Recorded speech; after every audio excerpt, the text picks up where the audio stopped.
Hi everyone, Appleby Academyയുടെ paper 1 model exam സീരീസിലെ information and communication technology എന്ന ടെസ്റ്റിൻ്റെ വീഡിയോ എക്സ്പ്ലനേഷൻ ആണ് ഇവിടെ നമ്മൾ ചെയ്യുന്നത്. സോ ഈ സീരീസിനെ കുറിച്ച് ഓൾറെഡി നമ്മൾ കഴിഞ്ഞ സെഷൻസിലെല്ലാം പറഞ്ഞിരുന്നു. 2 ഫേസസ് ആണ് ഈ ഒരു സീരീസിനുള്ളത്. LMSൽ നിങ്ങൾക്ക് വേണ്ടി ഒരുക്കിയിട്ടുള്ള ടെസ്റ്റ് പേപ്പേഴ്സ് അറ്റൻഡ് ചെയ്തതിന് ശേഷം അതിൻ്റെ എക്സ്പ്ലനേഷൻസ് ആയിരിക്കും നമ്മൾ യൂട്യൂബിലൂടെ നിങ്ങൾക്ക് വേണ്ടി ചെയ്യുക. സോ ഈ സീരീസ് എങ്ങനെയാണ് നിങ്ങൾക്ക് മാക്സിമം യൂസ് ചെയ്യാനായിട്ട് സാധിക്കുന്നത്, ഇതിൻ്റെ ഒരു പാറ്റേൺ എന്താണ്, ഇതൊക്കെ വിശദീകരിക്കുന്ന ഒരു വീഡിയോ നമ്മുടെ മലയാളം യൂട്യൂബ് ചാനലിൽ നമ്മൾ ഓൾറെഡി ചെയ്തിട്ടുണ്ട്. അതിൻ്റെ ലിങ്ക് നിങ്ങൾക്ക് ഡിസ്ക്രിപ്ഷൻ ബോക്സിൽ അവൈലബിൾ ആയിരിക്കും. സോ നിങ്ങൾക്ക് ഈ ഒരു സീരീസ് ആദ്യമായി കാണുന്നവരാണെങ്കിൽ ഈ സീരീസിനെ കുറിച്ചുള്ള കൂടുതൽ ഡീറ്റെയിൽസ് നിങ്ങൾക്കറിയാം. ഇതിനു മുമ്പും ചില മൊഡ്യൂൾസിൻ്റെ വീഡിയോ എക്സ്പ്ലനേഷൻസ് നമ്മൾ ചെയ്തിട്ടുണ്ട്. അപ്പം ആ ടെസ്റ്റ് പേപ്പേഴ്സും നിങ്ങൾ മിസ് ഔട്ട് ആക്കിയിട്ടുള്ളവരാണെങ്കിൽ അത് ചെയ്ത് അതിൻ്റെ എക്സ്പ്ലനേഷൻസും നിങ്ങൾക്ക് നമ്മുടെ ചാനലിലൂടെ തന്നെ ആക്സസ് ചെയ്യാൻ സാധിക്കുന്നതായിരിക്കും. സോ NTA നെറ്റ് പോലൊരു കോമ്പറ്റേറ്റീവ് എക്സാമിൽ തീർച്ചയായിട്ടും നിങ്ങൾക്ക് ഇങ്ങനെ ഒരു പ്രാക്ടീസ് വളരെ യൂസ്ഫുൾ ആയിരിക്കും. ഒരു കോമ്പറ്റേറ്റീവ് എക്സാം ആണ്, ഒബ്ജക്റ്റീവ് ടൈപ്പ് ക്വസ്റ്റ്യൻസിനെയാണ് നമ്മൾ ഫേസ് ചെയ്യേണ്ടത്. അതുകൊണ്ട് തന്നെ കോൺസെപ്റ്റ്സ് പഠിക്കുന്നതിനോടൊപ്പം ആ കോൺസെപ്റ്റ്സിൽ നിന്നുള്ള ക്വസ്റ്റ്യൻസ്, ഒബ്ജക്റ്റീവ് ടൈപ്പ് ക്വസ്റ്റ്യൻസ് എങ്ങനെ നമ്മൾ ഫേസ് ചെയ്യണം എന്നുള്ളത് തീർച്ചയായിട്ടും നമുക്ക് പ്രാക്ടീസ് വേണ്ട ഒരു ഏരിയ ആണ്. ആ ഒരു മേഖലയിൽ തീർച്ചയായിട്ടും ഈ സീരീസ് നിങ്ങളെ ഹെൽപ്പ് ചെയ്യുന്നതായിരിക്കും.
സോ ICT അല്ലെങ്കിൽ ഇൻഫർമേഷൻ ആൻഡ് കമ്മ്യൂണിക്കേഷൻ ടെക്നോളജി എന്ന് പറയുന്നത് വളരെ ഈസി ആയിട്ടുള്ള one of the modules in NTA UGC net paper 1 ആണ്. വളരെ ലിമിറ്റഡ് ആയിട്ടുള്ള കുറച്ച് ഏരിയാസ് ആണ് നമുക്ക് അതിനകത്ത് ഫോക്കസ് ചെയ്യാനായിട്ടുള്ളത്. അപ്പോൾ അത് കൃത്യമായിട്ട് നിങ്ങൾക്ക് പഠിക്കാനായിട്ട് സാധിച്ചാൽ ഒരു പരിധി വരെ ഈ ഒരു മൊഡ്യൂളിൽ നിന്നുള്ള ക്വസ്റ്റ്യൻസ് നമുക്ക് ഈസി ആയിട്ട് ടാക്കിൾ ചെയ്യാൻ സാധിക്കുന്നതായിരിക്കും. സോ നമ്മൾ ഓൾറെഡി ആ ടെസ്റ്റ് പേപ്പർ നിങ്ങൾ ചെയ്തിട്ടുള്ളവരാണ്. Appleby അക്കാഡമിയുടെ LMSൽ നിങ്ങൾക്ക് ഈ ഒരു പെർട്ടിക്കുലർ മൊഡ്യൂളിൻ്റെ ടെസ്റ്റ് പേപ്പർ അവൈലബിൾ ആക്കിയിരുന്നു. അതിൽ 30 ക്വസ്റ്റ്യൻസ് ആയിരുന്നു നമ്മൾ ആഡ് ചെയ്തിരുന്നത്. ആ 30 ക്വസ്റ്റ്യൻസിൻ്റെയും എക്സ്പ്ലനേഷൻ ഈ ഒരു വീഡിയോയിലൂടെ നിങ്ങൾക്ക് ലഭിക്കുന്നതായിരിക്കും. അപ്പോൾ തീർച്ചയായിട്ടും നിങ്ങൾ ആ ടെസ്റ്റ് പേപ്പർ ചെയ്തതിന് ശേഷം മാത്രം ഈ വീഡിയോ സെഷൻ കാണാനായിട്ട് ശ്രദ്ധിക്കുക. എങ്കിൽ മാത്രമേ ഈ സീരീസ് കൊണ്ട് നമ്മൾ ഉദ്ദേശിക്കുന്ന അതിൻ്റെ ഒരു പ്രയോജനം നിങ്ങൾക്ക് അതിൻ്റെ മാക്സിമം യൂസ് ചെയ്യാനായിട്ട് സാധിക്കുള്ളൂ. സോ ആദ്യത്തെ ക്വസ്റ്റ്യനിലേക്ക് നമുക്ക് പോവാം. ഇതൊരു മാച്ച് ദ ഫോളോയിങ് ക്വസ്റ്റ്യൻ ആണ്. ലിസ്റ്റ് 1 നമുക്ക് ചില ടേംസ് ആണ് തന്നിരിക്കുന്നത്. ലിസ്റ്റ് 2 ചില എക്സാമ്പിൾസും തന്നിട്ടുണ്ട്. So we have operating system, application software, processor and network device. So basically ഈ ഓപ്പറേറ്റിംഗ് സിസ്റ്റവും ആപ്ലിക്കേഷൻ സോഫ്റ്റ്വെയറും എന്താണെന്നുള്ളത് നമുക്ക് ആദ്യം ഒന്ന് നോക്കാം. അതിനുശേഷം ഈ ക്വസ്റ്റ്യനിലേക്ക് നമുക്ക് തിരിച്ചു വരാം. സോ നമ്മൾ സോഫ്റ്റ്വെയർസിനെ കുറിച്ച് ചിന്തിക്കുമ്പോൾ സോഫ്റ്റ്വെയർസിനെ തന്നെ നമുക്ക് 2 കാറ്റഗറീസ് അല്ലെങ്കിൽ 2 ടൈപ്സ് ആയിട്ട് തരംതിരിക്കാനായിട്ട് സാധിക്കും. We have system softwares as well as application softwares. അപ്പോൾ ഈ സിസ്റ്റം സോഫ്റ്റ്വെയർസ് എന്ന് പറഞ്ഞാൽ എന്താണ്? ഒരു സിസ്റ്റത്തിൻ്റെ അല്ലെങ്കിൽ കമ്പ്യൂട്ടറിൻ്റെ എൻറ്റയർ പ്രോസസ്സിനെ കൺട്രോൾ ചെയ്യുന്ന ഒരു ഓപ്പറേറ്റിംഗ് സിസ്റ്റം ഉപയോഗിച്ച് കൺട്രോൾ ചെയ്യുന്ന സോഫ്റ്റ്വെയർ എന്നുള്ളൊരു ആശയമാണ് സിസ്റ്റം സോഫ്റ്റ്വെയർ കൊണ്ട് നമ്മൾ ഉദ്ദേശിക്കുന്നത്. ഫോർ എക്സാമ്പിൾ, ഇപ്പം നിങ്ങളുടെ ലാപ്ടോപ്സിൽ ഉപയോഗിക്കുന്ന മൈക്രോസോഫ്റ്റ് വിൻഡോസോ അല്ലെങ്കിൽ നിങ്ങളുടെ ഫോൺസിലെ ആൻഡ്രോയിഡോ ഇതൊക്കെ ബേസിക്കലി ഈ സിസ്റ്റം സോഫ്റ്റ്വെയറിൻ്റെ ഭാഗമായിട്ട് വരുന്ന എക്സാമ്പിൾസ് ആണ്. Because it controls the entire process അല്ലെങ്കിൽ entire system of the computer. അപ്പോൾ അങ്ങനെയുള്ള സോഫ്റ്റ്വെയർസ് ആണ് സിസ്റ്റം സോഫ്റ്റ്വെയറിൽ നമ്മൾ പറയുന്നത്. ഇനി ആപ്ലിക്കേഷൻ സോഫ്റ്റ്വെയർസിലേക്ക് വന്നാലോ, ഒരു സ്പെസിഫിക് ആയിട്ടുള്ള ആവശ്യത്തിന് വേണ്ടി നിങ്ങൾ ഉപയോഗിക്കുന്ന ആപ്സ് അല്ലെങ്കിൽ ആപ്ലിക്കേഷൻസ് അല്ലെങ്കിൽ സോഫ്റ്റ്വെയർസിനെയാണ് നമ്മൾ ആപ്ലിക്കേഷൻ സോഫ്റ്റ്വെയർ എന്നതുകൊണ്ട് ഉദ്ദേശിക്കുന്നത്. ഒരു സ്പെസിഫിക് ആയിട്ടുള്ള എന്തെങ്കിലും ഒരു ആവശ്യത്തിന് വേണ്ടി, ഒരു പെർട്ടിക്കുലർ പ്രോസസ്സിന് വേണ്ടി നമ്മൾ ഉപയോഗിക്കുന്ന പ്രോഗ്രാംസ്, അതിനെയാണ് ആപ്ലിക്കേഷൻ സോഫ്റ്റ്വെയർസ് എന്ന് പറയാം. ഇപ്പോൾ നമ്മൾ വേർഡ് യൂസ് ചെയ്യാറുണ്ട്, അല്ലെങ്കിൽ ഈ ഒരു PPT നമ്മൾ ഉണ്ടാക്കാൻ വേണ്ടി പവർ പോയിന്റ് നമ്മൾ യൂസ് ചെയ്യാറുണ്ട്, എക്സൽ നമ്മൾ യൂസ് ചെയ്യാറുണ്ട്. ഇതെല്ലാം സ്പെസിഫിക് ആയിട്ടുള്ള ചില പ്രോസസ്സുകൾക്ക് വേണ്ടി ഉപയോഗിക്കുന്ന സോഫ്റ്റ്വെയർസ് ആണെങ്കിൽ പ്രോഗ്രാംസ് ആണ്. അപ്പം അങ്ങനെയുള്ള സോഫ്റ്റ്വെയർസിനാണ് നമ്മൾ ആപ്ലിക്കേഷൻ സോഫ്റ്റ്വെയർസ് എന്ന് പറയാം. അപ്പം അങ്ങനെയാണെങ്കിൽ നിങ്ങൾ നോക്കൂ, ഈ ഓപ്പറേറ്റിംഗ് സിസ്റ്റത്തിൻ്റെ എക്സാമ്പിളായി നിങ്ങൾക്ക് ഈ തന്നിരിക്കുന്ന ഓപ്ഷൻസിൽ നിന്ന് ഐഡൻറ്റിഫൈ ചെയ്യാനായിട്ട് സാധിക്കുന്ന ഓപ്ഷൻ ഏതാണ്? That is option 2 Linux. അല്ലേ, ലിനക്സ് ഒരു ഓപ്പറേറ്റിംഗ് സിസ്റ്റമാണ്, ഒരു സിസ്റ്റം സോഫ്റ്റ്വെയർ ആയിട്ട് നമുക്ക് കൺസിഡർ ചെയ്യാം. ആപ്ലിക്കേഷൻ സോഫ്റ്റ്വെയർ ആണെങ്കിലോ ദാറ്റ് ഈസ് ആൻറ്റിവൈറസ്. ആൻറ്റിവൈറസ് എന്ന് പറയുന്നത് ഒരു ആപ്ലിക്കേഷൻ സോഫ്റ്റ്വെയർ ആണ്. എന്തുകൊണ്ടാണ്? ഒരു സ്പെസിഫിക് ആയിട്ടുള്ള പ്രോസസ്സിന് വേണ്ടി, ആവശ്യത്തിന് വേണ്ടി നമ്മൾ ഉപയോഗിക്കുന്ന സോഫ്റ്റ്വെയർ ആണത്. So B can be associated with option 4. ഇനി പ്രൊസസ്സർ ആണെങ്കിലോ, പ്രൊസസ്സറിൻ്റെ എക്സാമ്പിൾ ആയിട്ട് നമുക്ക് ഏതാ എടുക്കാൻ പറ്റുന്നത്? That is option 1. ഇൻറ്റലിൻ്റെ പ്രൊസസ്സറാണ് പെൻറ്റിയം എന്ന് പറഞ്ഞത്. So you can choose that option and associated with option C, that is processor. And finally network device. നെറ്റ്വർക്കുമായിട്ട് റിലേറ്റ് ചെയ്ത് നമ്മൾ ഉപയോഗിക്കുന്ന ഡിവൈസ് ഈ ഓപ്ഷൻസിൽ ഏതാണ് എന്നുള്ളതായിരുന്നു question. So that is router. അപ്പം D നിങ്ങൾക്ക് 3 കണക്ട് ചെയ്യാനായിട്ട് സാധിക്കും. അപ്പോൾ അങ്ങനെയാണെങ്കിൽ ഇതിൻ്റെ റൈറ്റ് ആയിട്ടുള്ള കോമ്പിനേഷൻ ഏതാണ്? A2, B4, C1 and D3. So the right answer for this question is option B. അടുത്ത ക്വസ്റ്റ്യൻ, ദ ട്രോജൻ ഹോഴ്സസ്. അപ്പോൾ ട്രോജൻ ഹോഴ്സ് എന്ന് പറഞ്ഞാൽ എന്താണ്? ഈ ഒരു ടേം കൊണ്ട് കമ്പ്യൂട്ടിങ്ങിൽ എന്താണ് ഉദ്ദേശിക്കുന്നതെന്നാണ് ക്വസ്റ്റ്യനിൽ നമ്മളോട് ചോദിച്ചിരിക്കുന്നത്. ഓപ്ഷൻസ് നമുക്കൊന്ന് നോക്കാം. അതിനുശേഷം ഈ ട്രോജൻ ഹോഴ്സ് എന്ന് പറയുന്ന ടേം എന്താണെന്നുള്ളത് നമുക്ക് ഡീറ്റെയിൽഡ് ആയിട്ട് മനസ്സിലാക്കാനായിട്ട് സാധിക്കും. Search automatically for an item on the internet, are viruses that can replicate themselves, a software that gathers information by monitoring, are malicious programs often disguised as legitimate software. So ഈ Trojan horse എന്ന് പറയുന്ന ഈ ഒരു particular term കൊണ്ട് കമ്പ്യൂട്ടിങ്ങിൽ നമ്മൾ എന്താ ഉദ്ദേശിക്കുന്നത്? ഇപ്പോൾ ട്രോജൻ ഹോഴ്സ് എന്നുള്ള ടേം മേ ബി നിങ്ങൾ ഈ ഏൻഷ്യൻ ഗ്രീക്ക് സ്റ്റോറി ഒക്കെ വായിച്ചിട്ടുള്ളവരാണെങ്കിൽ ദ സിറ്റി ഓഫ് ട്രോയ്, അതിൻ്റെ ഫോളുമായിട്ട് ബന്ധപ്പെട്ട് നിങ്ങൾ ഈ ട്രോജൻ ഹോഴ്സ് എന്നുള്ള വാക്ക് നിങ്ങൾ ഓൾറെഡി കേട്ടിട്ടുണ്ടായിരിക്കും. ബേസിക്കലി ആ ഒരു കോണ്ടെക്സ്റ്റിൽ നിന്ന് തന്നെയാണ് ഈ ടേം ഡിറൈവ് ചെയ്തിരിക്കുന്നത്. സോ കമ്പ്യൂട്ടിങ്ങിൽ ഈ പറയുന്ന ട്രോജൻ ഹോഴ്സ് കൊണ്ട് ഉദ്ദേശിക്കുന്നത് എന്താണ്?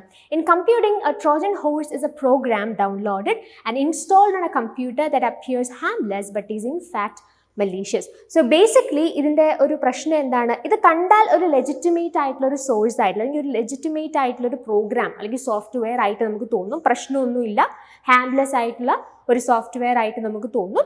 സോ പക്ഷേ ഇതിൻ്റെ പ്രശ്നം എന്താണ്? ഇത് ശരിക്കും പറഞ്ഞാൽ മലീഷ്യസ് ആയിട്ടുള്ള ഒരു പ്രോഗ്രാമാണ്. അപ്പോൾ കാഴ്ചയിൽ ലെജിറ്റിമേറ്റ് ആയിട്ടുള്ള ഒരു പ്രോഗ്രാം ആയിട്ട് തോന്നാം. It will be downloaded and installed in computers.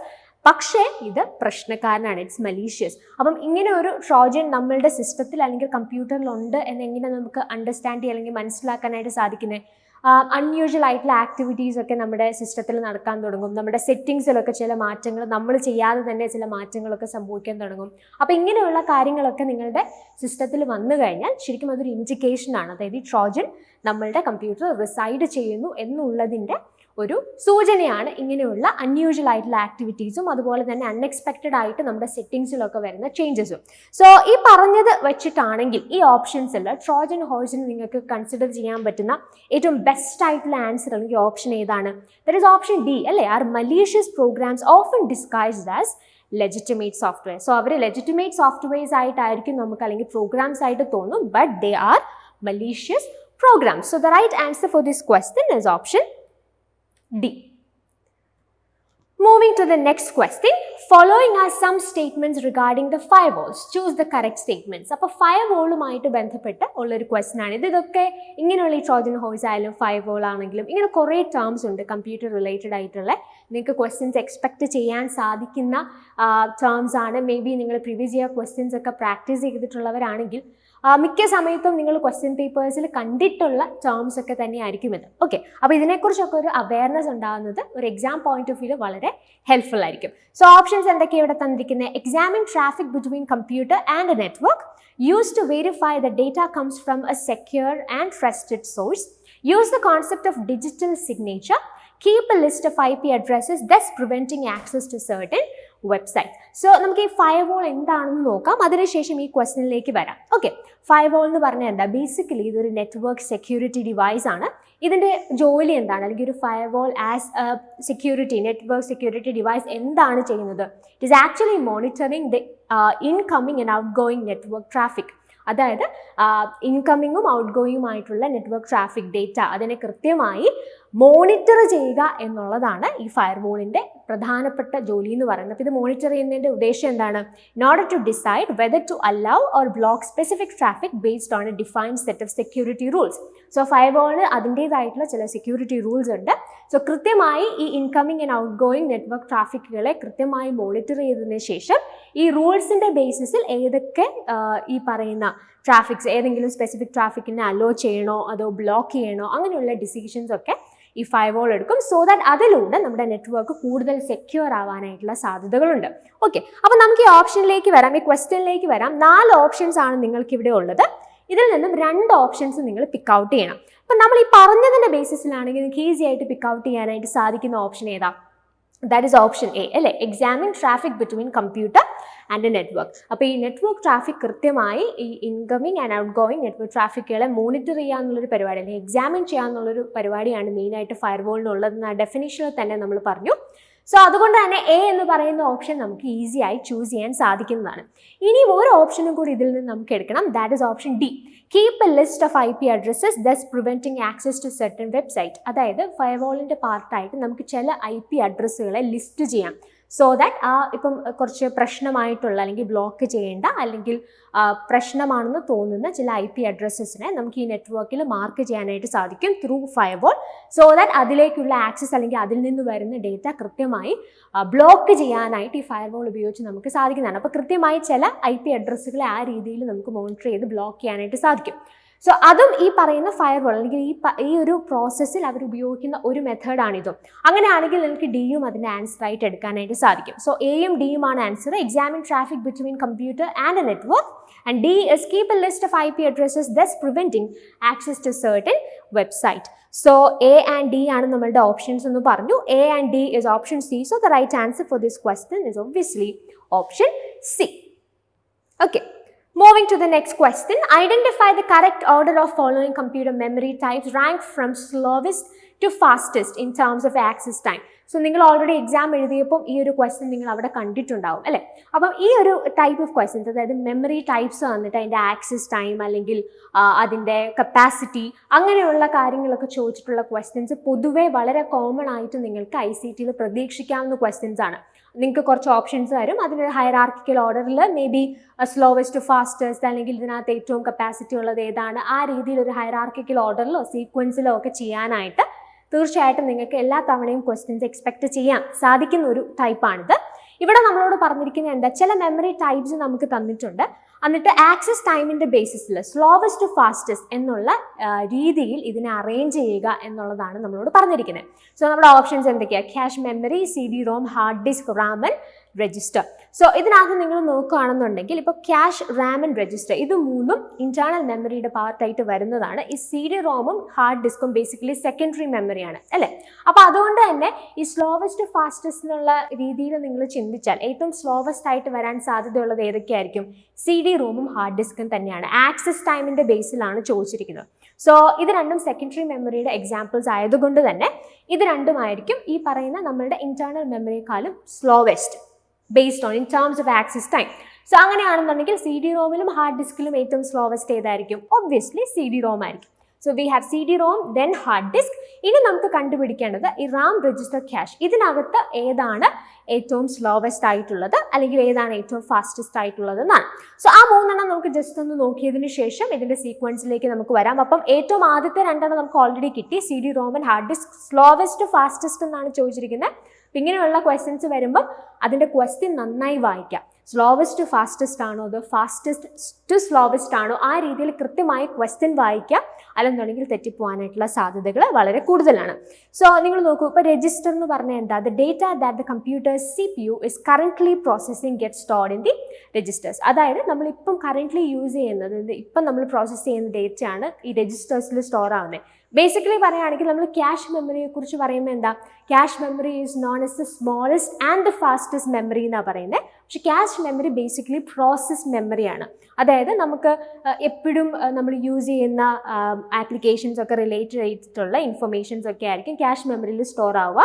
So അതിനേക്കാളും ആക്ച്വലി ആക്സസ് ചെയ്യാൻ കുറച്ചും കൂടെ ഫാസ്റ്റസ്റ്റ് ആണ് രജിസ്റ്റർ എന്ന് പറയുന്നത്. അതായത് കറൻ്റ്ലി നമ്മൾ ചെയ്തുകൊണ്ടിരിക്കുന്നത് കറൻ്റ്ലി പ്രോസസ്സിങ് ഡേറ്റയാണ് ബേസിക്കലി ഈ രജിസ്റ്ററിൽ ചെന്ന് സ്റ്റോർ ആവുക. ഓക്കെ, അപ്പോൾ register is the data or the data that the computer CPU is currently processing gets stored in the registers. അപ്പം ഇതിനകത്ത് ഏറ്റവും ഫാസ്റ്റസ്റ്റ് ആയിട്ട് ആക്സസ് ചെയ്യാൻ പറ്റുന്നത് തീർച്ചയായിട്ടും രജിസ്റ്റർ ആണ്. അതിനുശേഷം ഏതാണ് വരിക? Cache memory. The recently used info or data of a computer get stored in the cache memory. Okay, നമ്മൾ ഫ്രീക്വൻ്റ്ലി യൂസ് ചെയ്യുന്ന കാര്യങ്ങളുമായി റിലേറ്റ് ചെയ്യുന്ന ഡേറ്റയാണ് ക്യാഷ് മെമ്മറിയിൽ സ്റ്റോർഡ് ആവുക. സോ അതിനുശേഷം ഈ രജിസ്റ്ററിനേക്കാളും സ്ലോവസ്റ്റ് ആണ് ക്യാഷ് കമ്പാരിറ്റീവ് ഈ പറയുന്ന ആക്സസ് ടൈം വെച്ച് നോക്കുമ്പോൾ.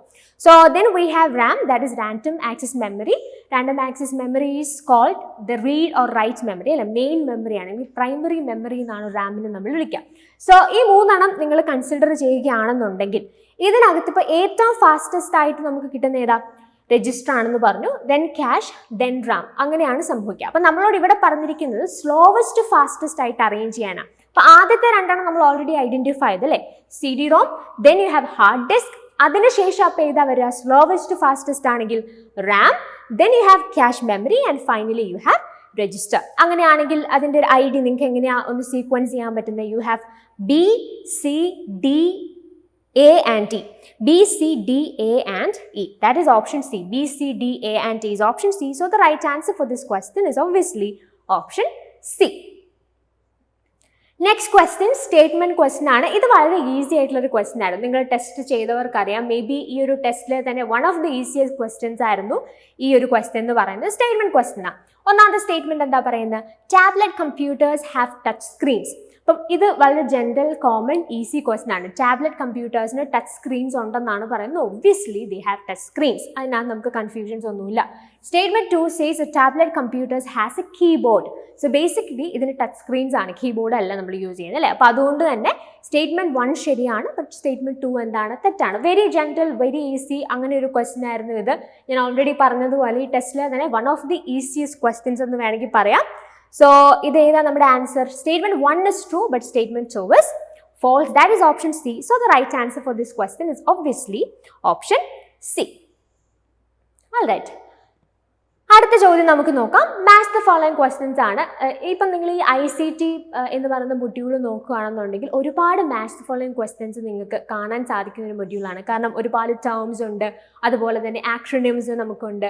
അപ്പോൾ ആ രീതിയിൽ ഒരുപാട് തരത്തിൽ നമുക്ക് ഈ പറയുന്ന മാച്ച് ദ ഫോളോയിങ് ക്വസ്റ്റ്യൻസ് കാണാൻ സാധിക്കുന്ന, എക്സ്പെക്ട് ചെയ്യാൻ കഴിയുന്ന ഒരു മൊഡ്യൂളാണ് ICT എന്ന് പറയുന്നത്. നമ്മുടെ ആ ടെസ്റ്റ് പേപ്പറിൽ നിങ്ങൾക്ക് ഒരുപാട് മാച്ച് ദ ഫോളോയിങ് ക്വസ്റ്റ്യൻസ് ഉൾപ്പെടുത്തിയിരുന്നു. അപ്പോൾ ഒരു മാച്ച് ദ ഫോളോയിങ് ക്വസ്റ്റ്യനിൽ തന്നെ നമുക്ക് എത്ര ഒരു 3-4 ടേംസ് അല്ലെങ്കിൽ 3-4 ആക്രോണിംസ് ഒക്കെ ഉൾപ്പെടുത്താം, അല്ലെങ്കിൽ അങ്ങനെയുള്ള കാര്യങ്ങൾ നമുക്ക് ഒരൊറ്റ ക്വസ്റ്റ്യൻ ഉൾപ്പെടുത്താനായിട്ട് സാധിക്കും. സോ അങ്ങനെ നിങ്ങൾക്കും നിങ്ങളുടെ ടെസ്റ്റ് പേപ്പറിൽ ആ രീതിയിൽ കുറേ മാച്ച് ദ ഫോളോയിങ് ക്വസ്റ്റ്യൻസ് ഉണ്ടായിരുന്നു. നിങ്ങളത് ചെയ്തപ്പോൾ ഓൾറെഡി കണ്ടും കാണും. അപ്പം ഈ ഒരു മാച്ച് ദ ഫോളോയിങ് ക്വസ്റ്റ്യനിൽ നമുക്ക് ലിസ്റ്റ് 1 എന്താ? ചില കമ്പ്യൂട്ടർ റിലേറ്റഡ് ആയിട്ടുള്ള ടേംസ് ആണ് തന്നിരിക്കുന്നത്. ലിസ്റ്റ് 2 അതിൻ്റെ ഡിസ്ക്രിപ്ഷനും തന്നിട്ടുണ്ട്. ഓക്കെ, അപ്പോൾ ഇതിനകത്തെ ആദ്യത്തെ നമ്മുടെ കമ്പ്യൂട്ടർ റിലേറ്റഡ് ടേം ഏതാ തന്നിരിക്കുന്നത്? HTML എന്ന് പറഞ്ഞാൽ എന്താ? ഹൈപ്പർ ടെക്സ്റ്റ് മാർക്കപ്പ് ലാംഗ്വേജ് എന്നാണ് അതിൻ്റെ ഫുൾ ഫോം എന്ന് പറയുന്നത്. അതെന്താണ് ബേസിക്കലി ആ കമ്പ്യൂട്ടർ ടേം കൊണ്ട് നമ്മൾ ഉദ്ദേശിക്കുന്നത് എന്താ? It is actually the language use to create web pages. Web pages create ചെയ്യാനായിട്ട് ഉപയോഗിക്കുന്ന ലാംഗ്വേജ് ആണ് hypertext markup language or HTML എന്ന് പറയുന്നത്. സോ അത് നിങ്ങൾക്ക് ഈസി ആയിട്ട് ഐഡന്റിഫൈ ചെയ്യാനായിട്ട് സാധിക്കും. ഇനി നിങ്ങൾ ലാസ്റ്റത്തെ ഓപ്ഷനിലേക്ക് നോക്കിയാൽ VoIP എന്ന വോയിസ് ഓവർ ഇന്റർനെറ്റ് പ്രോട്ടോകോൾ എന്ന് പറയും. VoIP എന്ന് പറഞ്ഞാൽ ഉദ്ദേശിക്കുന്നത് എന്താ? ബേസിക്കലി ഇന്റർനെറ്റ് ഉപയോഗിച്ച് ഫോൺ കോൾസ് ചെയ്യാനായിട്ടുള്ളൊരു ടെക്നോളജിയാണ് VoIP എന്ന് പറയുന്നത്. ഫോർ എക്സാമ്പിൾ, ഇപ്പോൾ നിങ്ങളൊരു വാട്സാപ്പ് കോൾ ചെയ്യുകയാണെന്ന് വിചാരിക്കാം.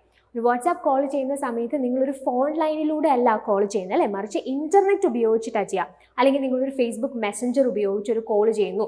ഇവിടെയൊക്കെ ഇന്റർനെറ്റ് യൂസ് ചെയ്തിട്ടാണ് നിങ്ങൾ ഫോൺ കോൾസ് ചെയ്യുക. അപ്പോൾ അവിടെ നമ്മൾ യൂസ് ചെയ്യുന്ന ടെക്നോളജീനെയാണ് VoIP എന്ന് പറയുന്നത്. അങ്ങനെയാണെങ്കിൽ ഇതിൻ്റെ റൈറ്റ് ആയിട്ടുള്ള ഓപ്ഷൻ ഏതാണ്? Use of internet to make phone calls. Option 2 നിങ്ങൾക്ക് അതുമായി കണക്ട് ചെയ്യാനായിട്ട് സാധിക്കും. ഇനി നമുക്കുള്ള 2 ഓപ്ഷൻസ് ഉണ്ട്, വെബ് 2.0യും വെബ് 3.0യും. അപ്പോൾ ഈ വെബ് 2.0യും വെബ് 3.0യും എന്താണ്? സോ വെബ് എന്ന് പറയുന്ന ആശയത്തെക്കുറിച്ച് നിങ്ങൾ ചിന്തിക്കുമ്പോൾ ബേസിക്കലി ഇതിനകത്ത് ഒരു ഇവല്യൂഷൻ സംഭവിച്ചിട്ടുണ്ട്. അതായത് വെബ് എന്ന് പറയുന്ന അല്ലെങ്കിൽ WWW അല്ലെങ്കിൽ വെബ് എന്ന് പറയുന്ന ഒരു ആശയം തുടങ്ങിയ ഒരു ഫേസിലല്ല ഇന്ന് നമ്മൾ നിൽക്കുന്നത്. ഓക്കെ, അപ്പോൾ ഇതിനകത്ത് സംഭവിച്ചിട്ടുള്ള ഈ ഇവല്യൂഷൻ ഓരോ ഫേസസ് ആയിട്ട് ഇതിനകത്ത് ഒരുപാട് ഡെവലപ്മെൻറ്റ്സ് വന്നിട്ടുണ്ട്. സോ വി ഹാവ് വെബ് 1.0, 2.0, 3.0, 4.0, 5.0 വരെയുള്ള ആശയങ്ങൾ ഇന്ന് ആളുകൾ സംസാരിച്ചുകൊണ്ടിരിക്കുകയാണ്. അപ്പോൾ നമുക്ക് ഈ ഒരു ക്വസ്റ്റിനകത്ത് വെബ് 2.0യും വെബ് 3.0യുമാണ് ഫോക്കസ് ചെയ്തിരിക്കുന്നത്. അത് രണ്ടും എന്താണെന്ന് നോക്കിയിട്ട് നമുക്ക് ഈ ക്വസ്റ്റ്യനിലേക്ക് തിരിച്ചു വരാം. വെബ് 2.0 എന്ന് പറഞ്ഞാൽ നിങ്ങളൊന്ന് ആലോചിച്ച് നോക്കൂ. വെബ് എന്ന് പറയുന്നൊരു ആശയം ഇത് ഇനീഷ്യലി തുടങ്ങിയ സമയത്ത് ഇതിൻ്റെ ഒരു സാധ്യത എന്ന് പറഞ്ഞാൽ ജസ്റ്റ് ഇത്ര ഉണ്ടായിരുന്നുള്ളൂ. വെബ് പേജസ് ഉണ്ടാവും, അതിനകത്ത് ആ ഒറിജിനേറ്റർ ആയിട്ടുള്ള ആളുകൾ ചില ഇൻഫർമേഷൻസ് അവരിടും, അത് ആളുകൾ എന്ത് ചെയ്യുന്നു, വെബ് ഉപയോഗിച്ച് അത് ആക്സസ് ചെയ്യുന്നു, അത്രേ ഉള്ളൂ. നമുക്ക് വേണ്ട ഇൻഫർമേഷൻസ് ആക്സസ് ചെയ്യാൻ സാധിക്കുന്ന ഒരു പ്ലാറ്റ്ഫോം, അത്ര മാത്രമായിരുന്നു വെബ് തുടക്കത്തിൽ. അതായത് നമുക്ക് ഇൻറ്ററാക്ഷൻസോ അല്ലെങ്കിൽ നമുക്ക് സ്വന്തമായിട്ട് കോണ്ടന്റ് ക്രിയേറ്റ് ചെയ്യാനോ ഈവൻ ഒന്ന് ലൈക്ക് ചെയ്യാനോ ഷെയർ ചെയ്യാനോ ഒന്നും പറ്റാത്തൊരു രീതിയിലായിരുന്നു വെബ് ആദ്യം സ്റ്റാർട്ട് ചെയ്തത്. പക്ഷെ പിന്നീട് വെബ് 2.0 എന്ന് പറയുന്ന ഫേസിൽ അത് ഗ്രാജുവലി ഒരു 2005 വരെയൊക്കെയാണ് ഈ വെബ് 1.0 എന്ന് പറയുന്ന ഫേസ് ഉണ്ടായിരുന്നത്. ആഫ്റ്റർ ദാറ്റ് ശരിക്കും അവിടെ ഒരു ഇവല്യൂഷൻ സംഭവിച്ചു. ബേസിക്കലി ആ വെബ് 2.0 കാലഘട്ടത്തിലുള്ള പ്രത്യേകത എന്താ? ഇൻ്ററാക്ടിവിറ്റി അല്ലെങ്കിൽ സോഷ്യൽ കണക്ടിവിറ്റി അല്ലെങ്കിൽ യൂസർ ജനറേറ്റഡ് കോണ്ടന്റുകളൊക്കെ ഒരുപാട് വർദ്ധിക്കാനായിട്ട് തുടങ്ങി. നമുക്കറിയാം ആ ഒരു കാലഘട്ടമൊക്കെ ആയി കഴിഞ്ഞപ്പോൾ ആളുകൾക്ക് എല്ലാവർക്കും തന്നെ സ്മാർട്ട് ഫോൺസ് വളരെ അവൈലബിൾ ആയി. ഫോണിൽ ഇൻ്റർനെറ്റ് കിട്ടുന്ന ഒരു സിസ്റ്റം അത് വളരെ കോമൺ ആയിട്ട് വന്നു. അപ്പോൾ എല്ലാവർക്കും എന്താണ്, നെറ്റിനോടും ഇൻ്റർനെറ്റിനോടും വെബിനോടും ഒക്കെ ആക്സസിബിലിറ്റി വന്നു. അത് മാത്രമല്ല ഈ ഒരു സാഹചര്യം അല്ലെങ്കിൽ ആളുകൾക്ക് കൂടുതലായിട്ട് ഇതിനോട് ഒരു ആക്സസിബിലിറ്റി വന്നപ്പോൾ തന്നെ ഒരുപാട് പുതിയ ആപ്സ് വന്നു. ഇപ്പോൾ ഫോർ എക്സാമ്പിൾ ഫേസ്ബുക്ക് ആണെങ്കിലും അതുപോലെ ഇൻസ്റ്റഗ്രാം ആണെങ്കിലും യൂട്യൂബ് ആണെങ്കിലും അതൊക്കെ കുറച്ചും കൂടി ആക്റ്റീവായിട്ട് ആളുകൾ യൂട്ടിലൈസ് ചെയ്യാനായിട്ട് തുടങ്ങി. അങ്ങനെയുള്ള ആപ്സിൻ്റെ പ്രത്യേകത എന്താ? അങ്ങനെയുള്ള ആപ്സിലൂടെ നമുക്ക് ഇൻ്ററാക്ഷൻസ് നടക്കും അല്ലേ, അങ്ങോട്ടും ഇങ്ങോട്ടും ഇൻ്ററാക്ട് ചെയ്യാനായിട്ട് സാധിക്കും, സോഷ്യൽ കണക്ടിവിറ്റി സാധിക്കും. ഇപ്പോൾ അതിനകത്ത് നമ്മളിപ്പോൾ ഒരു കോണ്ടന്റ് കണ്ടാൽ നമുക്കത് ഇഷ്ടമാണെന്നുണ്ടെങ്കിൽ we can like that, we can share that അല്ലേ. ഇനി അതൊന്നും പോരാത്തതിന് യൂസർ ജനറേറ്റഡ് ആയിട്ടുള്ള കോണ്ടന്റുകൾ വരാനായിട്ട് തുടങ്ങി. അപ്പോൾ ആദ്യത്തെ ഒരു ഫേസ് എന്ന് പറഞ്ഞാൽ എങ്ങനെയായിരുന്നു? ജസ്റ്റ് ഒരാളത് ഇടുന്നു, നമുക്ക് ജസ്റ്റ് ആക്സസ് ചെയ്യാം. സാധാരണ ആളുകളെ സംബന്ധിച്ച് we can just access it, അത്രേ ഉണ്ടായിരുന്നുള്ളൂ. പക്ഷേ ഇതെന്തായി, കുറച്ചുകൂടെ ഒരു കൊളാബറേറ്റീവായി. അതായത് നമുക്കറിയാം, നമുക്കിപ്പം എഴുതാനൊക്കെ കഴിവുള്ള ആളുകളാണ്, താല്പര്യമുള്ളവരാണെങ്കിൽ നമുക്ക് ബ്ലോഗ്സ് സ്റ്റാർട്ട് ചെയ്യാം. അല്ലെന്നുണ്ടെങ്കിൽ നമുക്ക് വീഡിയോ കണ്ടന്റുകൾ ഉണ്ടാക്കാൻ താല്പര്യമുള്ളവരാണെങ്കിൽ യൂട്യൂബ് അതിന് നല്ലൊരു പ്ലാറ്റ്ഫോമാണ്. അങ്ങനെ യൂസർ ജനറേറ്റഡ് ആയിട്ടുള്ള കോണ്ടന്റുകളൊക്കെ വരാനായിട്ട് തുടങ്ങി. അപ്പം ഇൻ്ററാക്ടിവിറ്റി, സോഷ്യൽ കണക്ടിവിറ്റി, യൂസർ ജനറേറ്റഡ് ആയിട്ടുള്ള കോണ്ടന്റുകൾ, ഇതൊക്കെയാണ് വെബ് 2.0യുടെ പ്രത്യേകത എന്ന് പറയുന്നത്. വെബ് 3.0 ആണ് അടുത്ത ഫേസ് എന്ന് പറയുന്നത്. ശരിക്കും പറഞ്ഞാൽ ഈ വെബ് 3.0യുടെ സാധ്യതകൾ പോലും, അതായത് അതിനകത്തുള്ള സാധ്യതകളും എല്ലാം തന്നെ നമ്മൾ ഇപ്പോഴും ഉപയോഗപ്പെടുത്തിയിട്ടില്ല. ഓക്കെ, ഇനിയും അതിനകത്ത് നമുക്ക് സാധ്യതകളുണ്ട് ചെയ്യാനായിട്ട്. ഓക്കെ, അപ്പോൾ ഈ വെബ് 3.0യുടെ പ്രത്യേകത എന്താണ്? ഇതിനകത്തൊരു ബേസിക് ഐഡിയ എന്ന് പറയുന്നത് is to define structured data and link them in order to make more effective discovery, automation, integration and reuse across various applications. അതായത് വെബിൽ ഉള്ള ഡേറ്റ കുറച്ചും കൂടെ സ്ട്രക്ചേർഡ് ആക്കുക. സോ ഈസി ആയിട്ട് കാര്യങ്ങൾ നമുക്ക് ആക്സസ് ചെയ്യാൻ, ഡിസ്കവർ ചെയ്യാൻ, കുറച്ചുകൂടെ ആക്യുറേറ്റ് ആയിട്ട് കാര്യങ്ങൾ വെബിൽ നിന്നും കണ്ടെത്താൻ, ആ രീതിയിലൊക്കെയുള്ള കാര്യങ്ങളാണ് വെബ് 3.0 മെയിൻലി ഫോക്കസ് ചെയ്യുന്നത്. ഓക്കെ, അപ്പം ഇതിനകത്ത് നമ്മൾ ഇതിൻ്റെ മെയിൻ ആയിട്ടുള്ള ചില കോൺസെപ്റ്റുകൾ എന്ന് പറഞ്ഞാൽ decentralisation, openness and greater user utility. ആർക്കും എവിടെ ഇരുന്നും ആക്സസ് ചെയ്യാം, ഓപ്പൺ ആണ്. അതുപോലെ തന്നെ ഗ്രേറ്റർ യൂസർ യൂട്ടിലിറ്റി, അങ്ങനെയുള്ള ആസ്പെക്ട്സ് ഒക്കെയാണ് വെബ് 3.0 മേജർലി ഫോക്കസ് ചെയ്യുന്നത്. അപ്പോൾ ഈ വെബ് 3.0യുടെ മെയിൻ ആയിട്ടുള്ള ഫോക്കസ് അല്ലെങ്കിൽ ഇതിൻ്റെ മെയിൻ ആയിട്ടുള്ള ക്യാരക്ടറിസ്റ്റിക്സ് എന്താണെന്ന് നോക്കിയാൽ, അല്ലെങ്കിൽ ഇതിൻ്റെ കപ്പാസിറ്റീസ് എന്തൊക്കെയാണെന്ന് നോക്കിയാൽ, പ്രധാനപ്പെട്ട ഒരു കാര്യം എന്ന് പറയുന്നത് സെമാൻറ്റിക് വെബാണ്. സെമാൻറ്റിക് വെബ് എന്ന് പറയുന്നത് കൊണ്ട് ഉദ്ദേശിക്കുന്നത് എന്താ? ഇപ്പോൾ വെബ് 2.0യെ നമ്മൾ എന്താ വിളിച്ചത്? കൊളാബറേറ്റീവ് വെബ് എന്ന് വിളിച്ചു. വെബ് 3.0 എന്ന് പറയുന്നത് ബേസിക്കലി സെമാൻറ്റിക് വെബാണ്. ഇപ്പം നമ്മൾ വെബിലൊരു കാര്യം, നമുക്ക് എന്തെങ്കിലും ഒരു കാര്യം ഒന്ന് സെർച്ച് ചെയ്യണം എന്നുണ്ടെങ്കിൽ നമ്മൾ കീവേഡ്സ് അടിച്ചു കൊടുക്കുക. കീവേഡ്സ് അടിക്കുന്നു, ആ കീവേഡ്സ് വരുന്ന പേജസ് അല്ലെങ്കിൽ ആ കീവേഡ്സ് റിലേറ്റഡ് ആയിട്ടുള്ള കാര്യങ്ങൾ എന്ത് ചെയ്യുന്നു, നമുക്ക് ലഭിക്കുന്നു. അങ്ങനെയാണ് ഇപ്പം നമ്മൾ കാര്യങ്ങൾ ചെയ്തുകൊണ്ടിരിക്കുന്നത്. പക്ഷേ ഈ സെമാൻറ്റിക് വെബ് വരുമ്പോൾ ഉണ്ടാകുന്ന സാധ്യതകൾ എന്തൊക്കെയാണ്? ബേസിക്കലി ഈ മെഷീൻസ് കുറച്ചും കൂടെ നന്നായിട്ട് they will quickly understand and react to complicated human request. Okay, അതായത് നമ്മൾ കൊടുക്കുന്ന ഈവൻ ഇഫ് കോംപ്ലിക്കേറ്റഡ് ആയിട്ടുള്ള കാര്യങ്ങൾ നമ്മൾ കൊടുത്താൽ പോലും മെഷീൻ അത് കൃത്യമായി മനസ്സിലാക്കുന്നു. എന്തുകൊണ്ട്?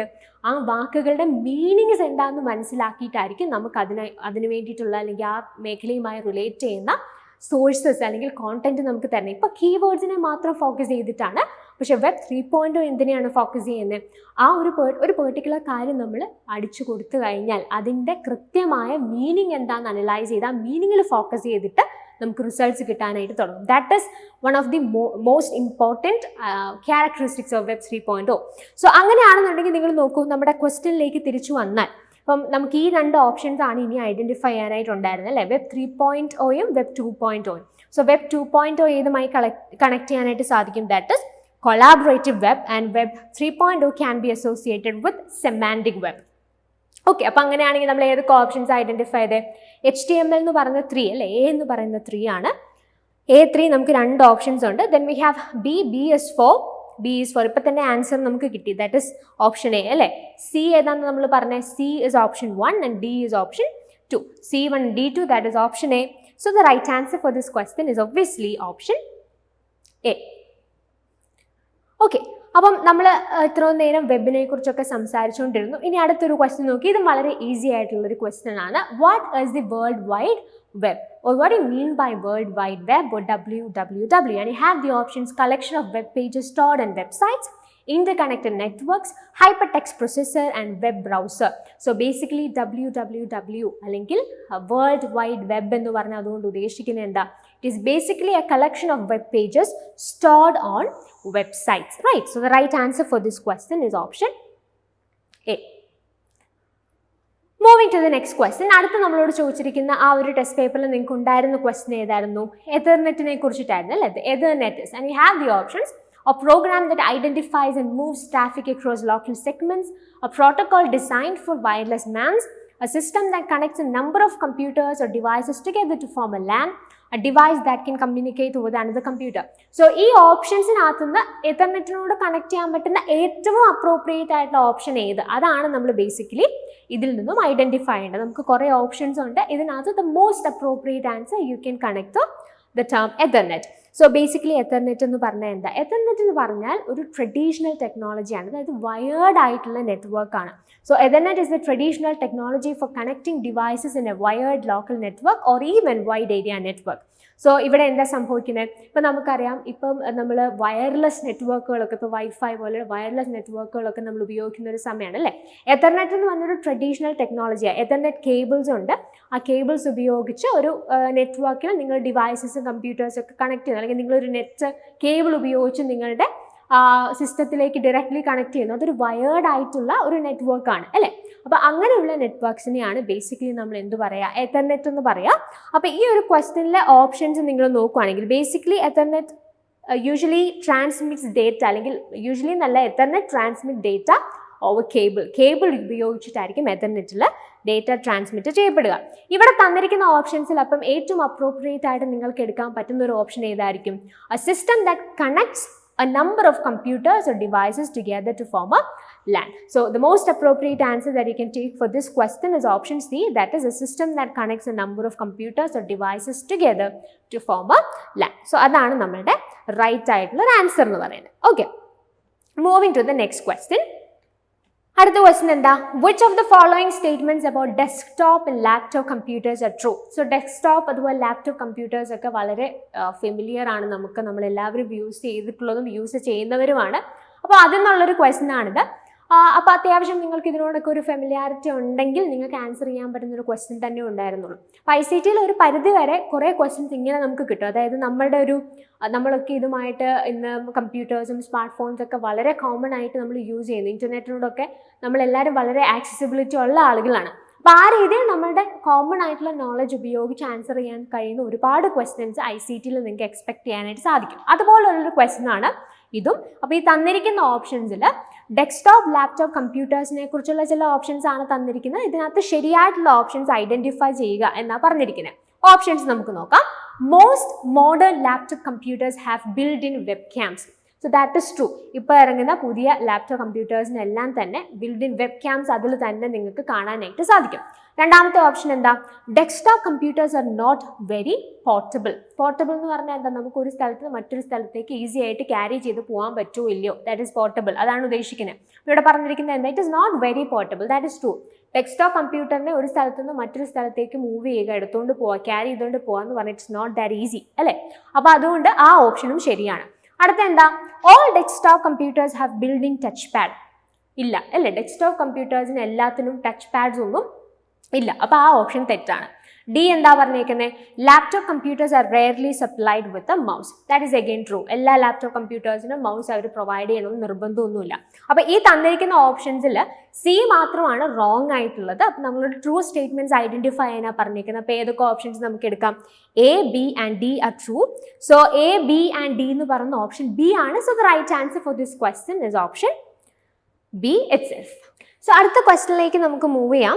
സോ ഇതൊരു മാച്ച് ദ ഫോളോയിങ് ക്വസ്റ്റ്യൻ ആണ്. ലിസ്റ്റ് 1 നമുക്ക് ചില സെക്യൂരിറ്റി ത്രെഡ്സ് ആണ് തന്നിരിക്കുന്നത്. ലിസ്റ്റ് 2 അതിൻ്റെ മീനിങ്സും തന്നിട്ടുണ്ട്. ഇപ്പോൾ സെക്യൂരിറ്റി ത്രെഡ്സിൽ നമുക്ക് തന്നിരിക്കുന്ന ടേംസ് എന്തൊക്കെയാണ്?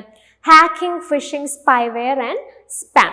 ഓക്കെ, അപ്പോൾ ഇതിനകത്ത് നിന്ന് ഈ ഹാക്കിംഗ് എന്ന് പറഞ്ഞ ടേം നമുക്ക് എല്ലാവർക്കും അത്യാവശ്യം ഫെമിലിയർ ആയിട്ടുള്ളൊരു ടേം തന്നെ ആയിരിക്കും അല്ലേ? ഹാക്കിംഗ് എന്ന് പറഞ്ഞാൽ ബേസിക്കലി എന്താ ഉദ്ദേശിക്കുന്നത്? Illegal use of personal data. Personal data ഇല്ലീഗലായിട്ട് യൂസ് ചെയ്യാം. നമുക്കറിയാം പല നമ്മുടെ ആപ്സും അതുപോലെയുള്ള കാര്യങ്ങളൊക്കെ ഹാക്ക് ചെയ്യപ്പെടാറുണ്ട്. So that is basically use for, or അത് എന്തിനു വേണ്ടി ഹാക്ക് ചെയ്യുന്നത്?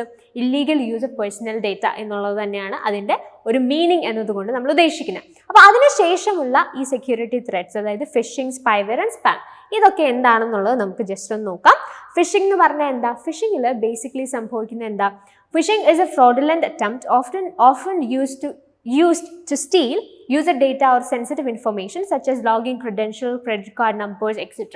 അതായത് ബേസിക്കലി ലെജിറ്റിമേറ്റ് ആയിട്ടുള്ള ഒരു സോഴ്സ് എന്ന വ്യാജേന അല്ലെങ്കിൽ സോഴ്സ് ആണ് നമുക്ക് തോന്നുന്ന രീതിയിലായിരിക്കും ഈ ഫിഷിംഗ് സംഭവിക്കുന്നത്. അപ്പോൾ ലെജിറ്റിമേറ്റ് ആയിട്ടുള്ള ഒരു സോഴ്സ് എന്ന രീതിയിൽ ഇവരെന്താ ഫ്രോഡുലന്റ് അറ്റംപ്റ്റ് ആണ് നടത്തുന്നത്. നമ്മുടെ പേഴ്സണൽ ആയിട്ടുള്ള ഇൻഫർമേഷൻസും അതുപോലെ നമ്മളുടെ ഈ പറഞ്ഞ പോലെ ചിലപ്പോൾ പിൻ നമ്പറോ അല്ലെങ്കിൽ നമ്മുടെ ഈ ക്രെഡിറ്റ് കാർഡ് നമ്പറോ അങ്ങനെ ലോഗിൻ ക്രെഡൻഷ്യൽസോ അങ്ങനെയുള്ള കാര്യങ്ങളൊക്കെ നമ്മളിൽ നിന്നും സ്റ്റീൽ ചെയ്യാൻ വേണ്ടി they might look like A legitimate source, അങ്ങനെ നമുക്ക് തോന്നും.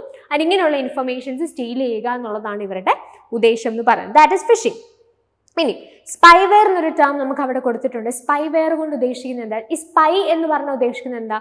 ചാരൻ എന്നുള്ളൊരു അർത്ഥമല്ലേ? അത് തന്നെയാണ് ബേസിക്കലി സ്പൈവെയറും ചെയ്യാം. സോ ബേസിക്കലി സ്പൈവെയർ ഒരു സോഫ്റ്റ്വെയർ ആണ്. ഇതിപ്പോൾ നമ്മുടെ കമ്പ്യൂട്ടർ അല്ലെങ്കിൽ നമ്മുടെ സിസ്റ്റത്തിൽ ഇത് നമ്മൾ ഇൻസ്റ്റാൾഡ് ആണെന്ന് വിചാരിക്കുക. ഒരു സ്പൈവെയർ ആസ് എ സോഫ്റ്റ്വെയർ നമ്മുടെ സിസ്റ്റത്തിൽ ഇൻസ്റ്റാൾഡ് ആണെന്നുണ്ടെങ്കിൽ നമ്മളുടെ ഓൺലൈൻ ബിഹേവിയേഴ്സ് അല്ലെങ്കിൽ നമ്മൾ എന്തൊക്കെയാണ് ചെയ്യുന്നത് നമ്മുടെ സിസ്റ്റത്തിൽ എന്നുള്ളത് കൃത്യമായി സ്പൈവെയർ മോണിറ്റർ ചെയ്തതിന് ശേഷം ഇത് ഒരു തേർഡ് പാർട്ടിക്ക് അല്ലെങ്കിൽ ഇത് ക്രിയേറ്റ് ചെയ്തിട്ടുള്ള ഒരാളുണ്ടോ, ഈ സ്പൈവെയർ ക്രിയേറ്റ് ചെയ്തിട്ടുള്ള ആൾക്ക് ആ ആവശ്യത്തിനനുസരിച്ചുള്ള ഡേറ്റ അവർ എത്തിച്ചു കൊടുക്കുന്നില്ല. ഈ സോഫ്റ്റ്വെയറിലൂടെ അവർക്ക് ആവശ്യമായിട്ടുള്ള ഡേറ്റ ലഭിക്കുന്നു. അതാണ് സ്പൈവെയർ ചെയ്യുന്നത്. സോ ബേസിക്കലി എന്താ? It actually focuses on monitors നമ്മുടെ കൃത്യമായിട്ട് നമ്മുടെ ബിഹേവിയേഴ്സ് അല്ലെങ്കിൽ നമ്മൾ എങ്ങനെ സിസ്റ്റം യൂസ് ചെയ്യുന്നു, നമ്മുടെ ഓൺലൈൻ ബിഹേവിയർ ഒക്കെ ഇത് കൃത്യമായി മോണിറ്റർ ചെയ്തിട്ട് അതുമായിട്ട് റിലേറ്റ് ചെയ്യുന്ന ഇൻഫർമേഷൻസ് ദ തേർഡ് പാർട്ടിക്ക് ഇവർ കൊടുക്കുന്നു. അതാണ് ഇവിടെ സംഭവിക്കുന്നത്. Without your knowledge of permission, നമ്മൾക്ക് അറിയാൻ പോലും സാധിക്കാത്ത രീതിയിലായിരിക്കും ഈ സ്പൈവെയറിൻ്റെ ആക്ടിവിറ്റീസ് നടക്കുക.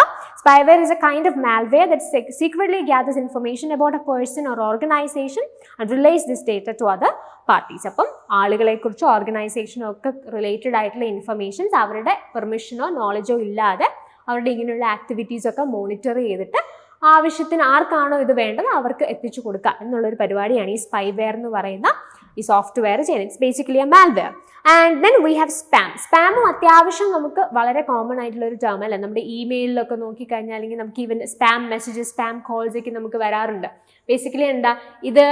ഇത് കൊമേഴ്ഷ്യൽ ആയിട്ടുള്ള പർപ്പസസുകൾക്കാണ് ഈ പറഞ്ഞ സ്പാം മെസ്സേജസ് യൂഷ്വലി അവർ യൂസ് ചെയ്യാറുള്ളത്. അതായത് അൺവാണ്ടഡ് ഇമെയിൽസ് ആണ് അല്ലെങ്കിൽ അൺവാണ്ടഡ് മെസ്സേജസ് ആണ്. നമുക്ക് ആവശ്യമുള്ള കാര്യമൊന്നും ആയിരിക്കില്ല, പക്ഷേ ഏതെങ്കിലും ഒരു സോഴ്സിൽ നിന്ന് നമ്മുടെ ഇമെയിലിലേക്കോ അല്ലെങ്കിൽ നമ്മുടെ മെസ്സേജ് നമ്മുടെ ഫോണിലേക്കോ ഒക്കെ ഇങ്ങനെ വന്നുകൊണ്ടിരിക്കും. അപ്പോൾ ഇത് ബേസിക്കലി പറയുകയാണെന്നുണ്ടെങ്കിൽ unsolicited and unwanted junk emails ആണ്. And it is usually send to an indiscriminate recipients. ഒരു പെർട്ടിക്കുലർ സോഴ്സിൽ നിന്ന് പ്രത്യേകിച്ച് ഒന്നും നോക്കാണ്ട് ഒരുപാട് പേർക്ക് ഒറ്റയടിക്ക് അയക്കുക. അതാണ് ഈ സ്പാം മെസ്സേജസിൻ്റെ പ്രത്യേകത എന്ന് പറഞ്ഞത്. ഞാൻ പറഞ്ഞതുപോലെ യൂഷ്വലി ഈ ആഡ്സോ അല്ലെങ്കിൽ കൊമേഴ്ഷ്യൽ പർപ്പസസിൻ്റെ ഒക്കെ അങ്ങനെയുള്ള കാര്യങ്ങൾക്ക് വേണ്ടിയിട്ടാണ് ഈ സ്പാം അല്ലെങ്കിൽ അതുമായി റിലേറ്റ് ചെയ്യുന്ന മെസ്സേജസ് ആയിരിക്കും നമുക്ക് സ്പാം മെയിൽസ് ആയിട്ട് വരാറ്. അപ്പോൾ അങ്ങനെയാണെങ്കിൽ നിങ്ങൾ ഈ ക്വസ്റ്റ്യനിലേക്ക് തിരിച്ചു വന്നേ, ഹാക്കിംഗ് നമ്മൾ ഓൾറെഡി പറഞ്ഞതാണ് അല്ലേ. ഫിഷിംഗ് ഇതിനകത്ത് എഴുതാൻ നമുക്ക് കണക്ട് ചെയ്യാൻ പറ്റുന്നത് ദാറ്റ് ഇസ് ഐഡന്റിറ്റി ഫ്രോഡ് അല്ലേ. ഫിഷിംഗ് എന്ന് പറയുന്നത് ഐഡന്റിറ്റി ഫ്രോഡ് ആണ് നമുക്ക് പറയാം. സ്പൈവെയർ ഏതാണ്? Gives the originator access to all data entered by the keyboard.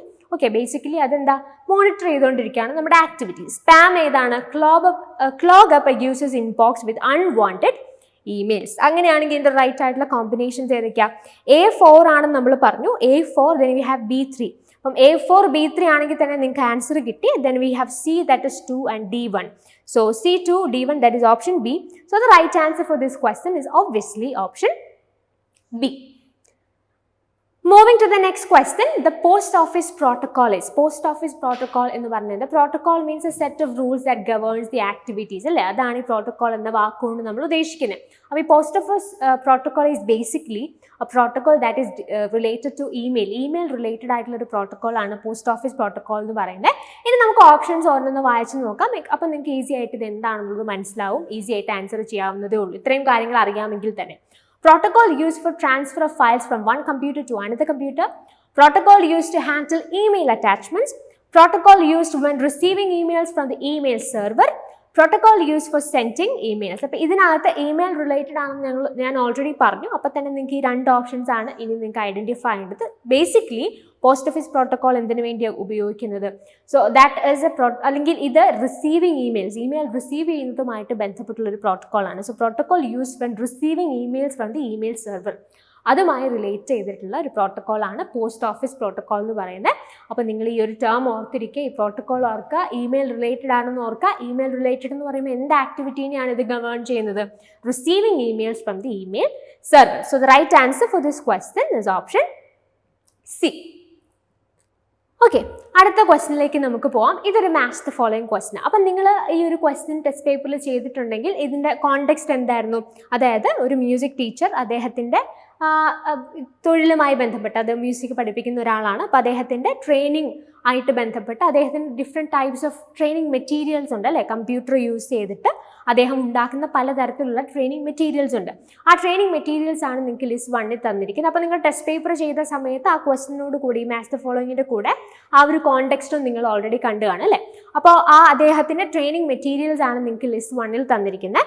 List 2 അതിന് ഉപയോഗിക്കാൻ സാധിക്കുന്ന ഏറ്റവും അപ്രോപ്രിയേറ്റ് ആയിട്ടുള്ള ഫയൽ ഫോർമാറ്റ്സ് ഏതൊക്കെയാണെന്നുള്ളതാണ് തന്നിരിക്കുന്നത്. സോ ഫയൽ ഫോർമാറ്റ്സ് എന്ന് പറയുന്നത് വളരെ ഇമ്പോർട്ടൻ്റ് ആയിട്ടുള്ള ഒരു ടോപ്പിക്കാണ്. ICTയിൽ ഇമ്പോർട്ടൻ്റ് ആണെന്ന് മാത്രമല്ല വളരെ ഈസി ആയിട്ടുള്ളൊരു ടോപ്പിക്കും കൂടിയാണ്.